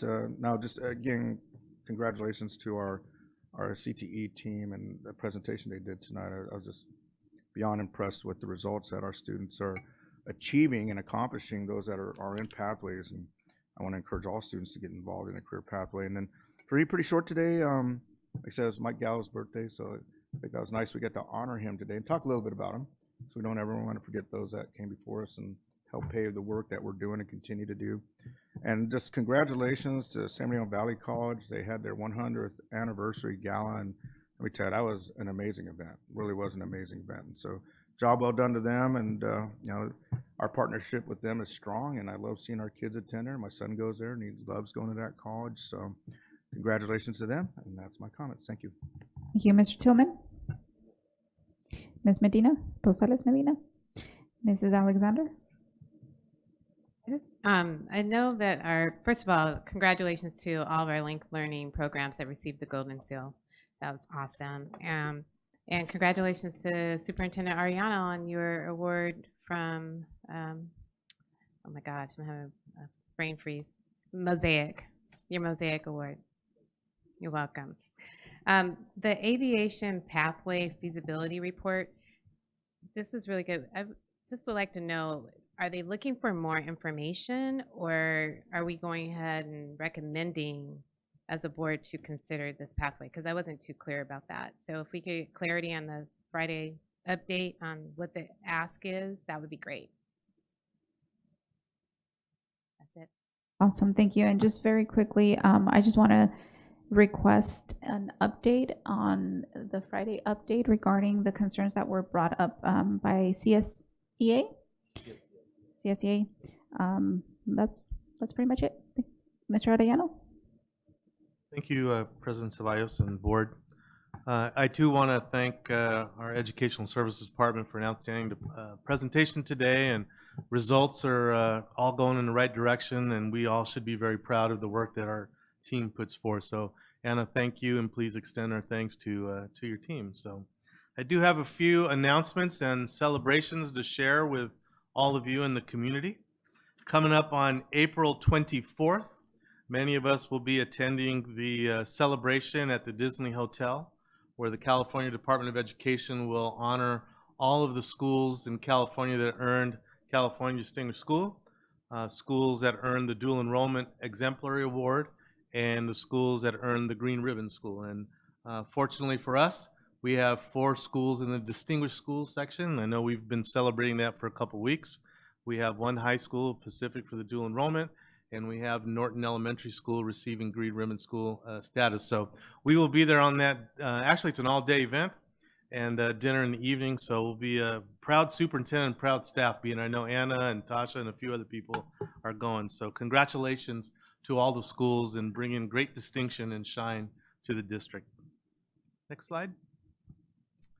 I'm also very proud to announce that this year you see a list of students who will be earning either full ride for 4-year scholarships or $2,000 per year for 4 years as part of the CSUSB Presidential Academic Excellence Scholars.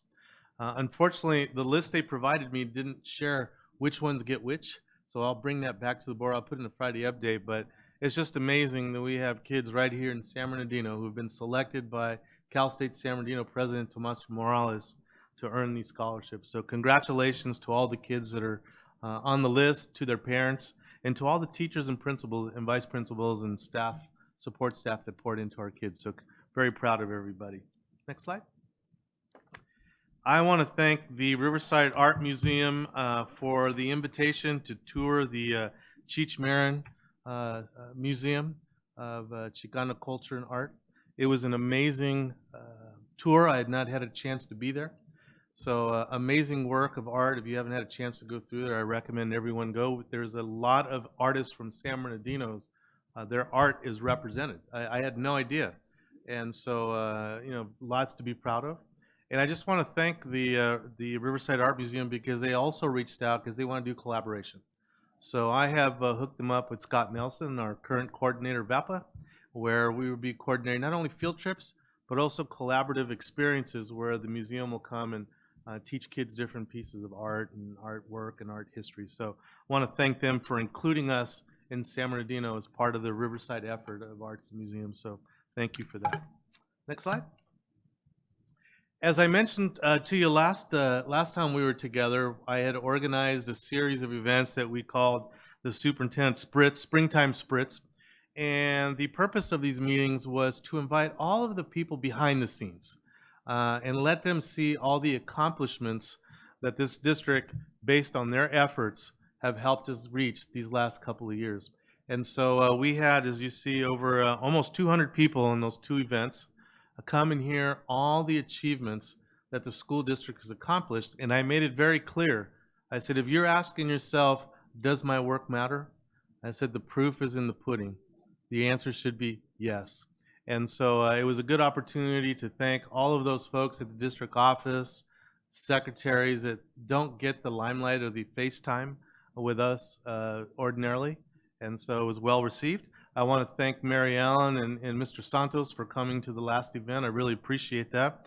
And if you want to come, by popular demand, we had to add one more day. So Katrin and the ladies in the office have put together one more day, April 17th, 9 o'clock, here in this boardroom. Board members, you are welcome to come. I want you to know that I also brag about all of you and say that, you know, your impact, your leadership has been really helping us move forward. So you're more than invited to be here. We'd love to have you be here and say a few words to the team. Thank you. Next slide. And just want to thank Chief Gutierrez on a smooth transition into the new position. We've had an opportunity to meet where I shared with him a list of objectives, not only that came from the superintendent, but objectives that I've collected from all of you as we were working to select a new chief. I know at some point he will be meeting with President Ceballos and perhaps maybe the board to get a deeper understanding of what the board wants and to better understand the philosophy that this board has put forth over the years. But just want to thank Chief for a smooth transition, and good to see you and Assistant Chief Donahue wearing your officer. You guys looking good over there. But Chief, thank you for being and wanting to be with us. Appreciate it. Looking forward to working with you. And his meet and greet is scheduled for May 5th, 2026. We'll have it right before board meeting, so we're excited to welcome you to the community, sir. Next slide. And a big congratulations to Heather Morris, who is a guest teacher over at Cajon High School, doing amazing work. If you haven't had a chance to meet her, she's an amazing young lady. The National Black Grads Organization has selected her as the Dorothy Ingram Educator of the Year. And one of the quotes that they provided me was, in speaking to Heather, was, "Your work reflects the legacy of Dorothy Ingram, uplifting students, opening doors, and making sure that young people have opportunities to succeed." So we will be celebrating Heather at the Black graduation ceremony at Cal State San Bernardino coming up on May 3rd. So Heather, if you're listening and watching, congratulations. We're very proud of you. Next slide. And of course, Major Williams just continues to have high standards and push our kids to be the best versions of themselves. So I love that he keeps sending us information about how his cadets are doing. This is a picture of the cadets with other cadets from other school districts who participated in a rigorous leadership training, which included Army physical tests, rappelling course, tough obstacles, land navigation, 2-mile runs, team sport activities. And I just really appreciate Major Williams for giving our kids those experiences. I think you heard someone say it earlier. When the kids see themselves in there, then they know they can do it. And so I just want to thank Major Williams for continuing to pour in our kids and making our schools shine and kids shine at Arroyo Valley. So lots to be proud of. Next slide.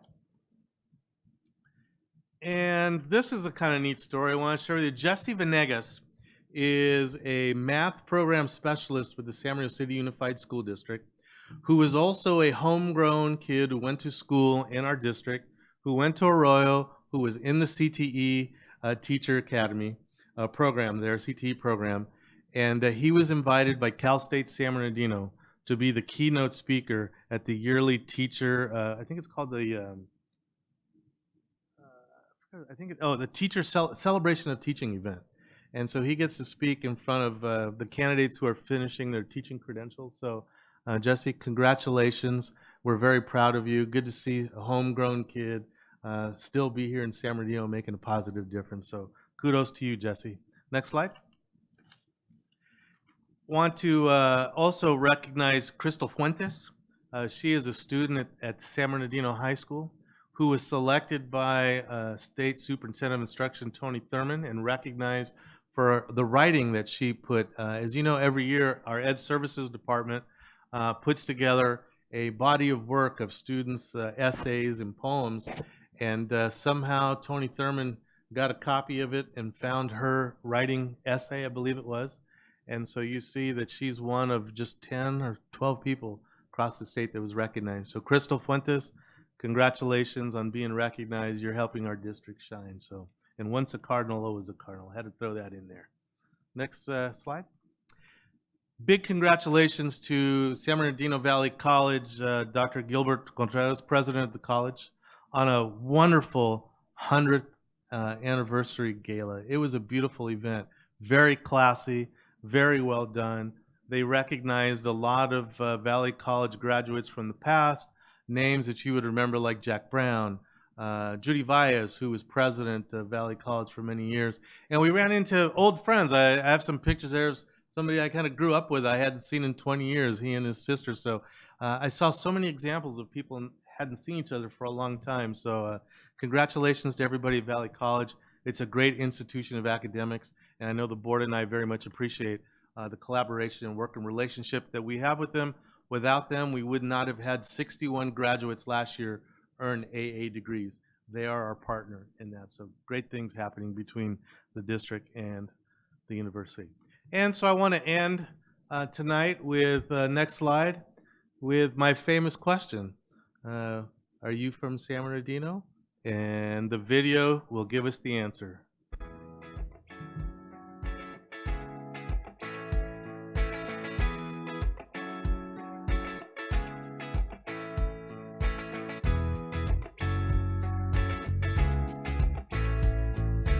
Are you from San Bernardino? You're darn right! Are you from San Bernardino? You're darn right!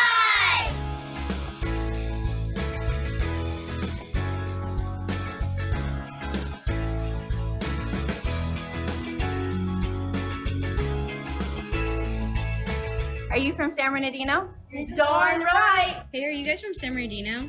You're darn right!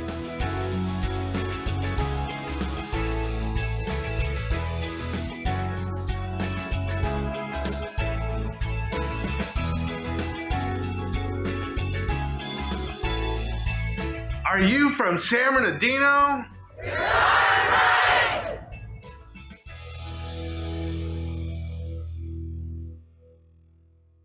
Great things happening in San Bernardino City Unified School District. That's all for tonight. Thank you. Thank you. Thank you. Thank you. 13.0 summary of board members' requests. 13.1 review of requests. Evening. For tonight, we have 3 requests. The first request is from Mrs. Alexander. Regarding the procurement process, Mrs. Alexander requested that the district prioritize supporting local businesses as much as possible and consider outside vendors when necessary. The second request is also from Mrs. Alexander. She requested clarification on the status of the aviation feasibility study, specifically whether it is ready for board review or if additional work is required prior to consideration for approval. The last request is from President Ceballos. She requested a Friday update regarding the matters raised by CSEA during this evening's public comment. Thank you. Thank you. 14.0 meeting adjournment. 14.1 in memoriam. The board would like to recognize and close the board meeting with a moment of silence in memory of district employee Cherise Dean, who passed away on March 3rd, 2026. Ms. Dean's career with the district began in August of 2022 at Shannon Hills Middle School before she joined Indian Springs High School as an instructional tutor in November of 2023. She was passionate about supporting all students and often went above and beyond her official duties to ensure her students' needs were met. She often said, "The biggest gift of being a tutor was watching the students walk the stage." Miss Cherise was a woman of wisdom and grace who led with kindness, stood by her beliefs, and advocated for what was right. Her lasting impact on the school community will be felt, and she will be deeply missed. The board extends its deepest condolences to her family, colleagues, and friends. We will now hold a moment of silence.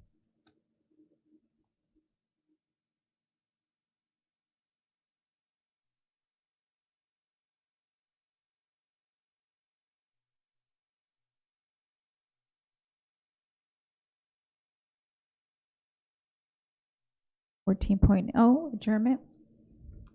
Move to adjourn. Thank you. Moved by Mr. Tillman, second by Mr. Santos. Meeting adjourned.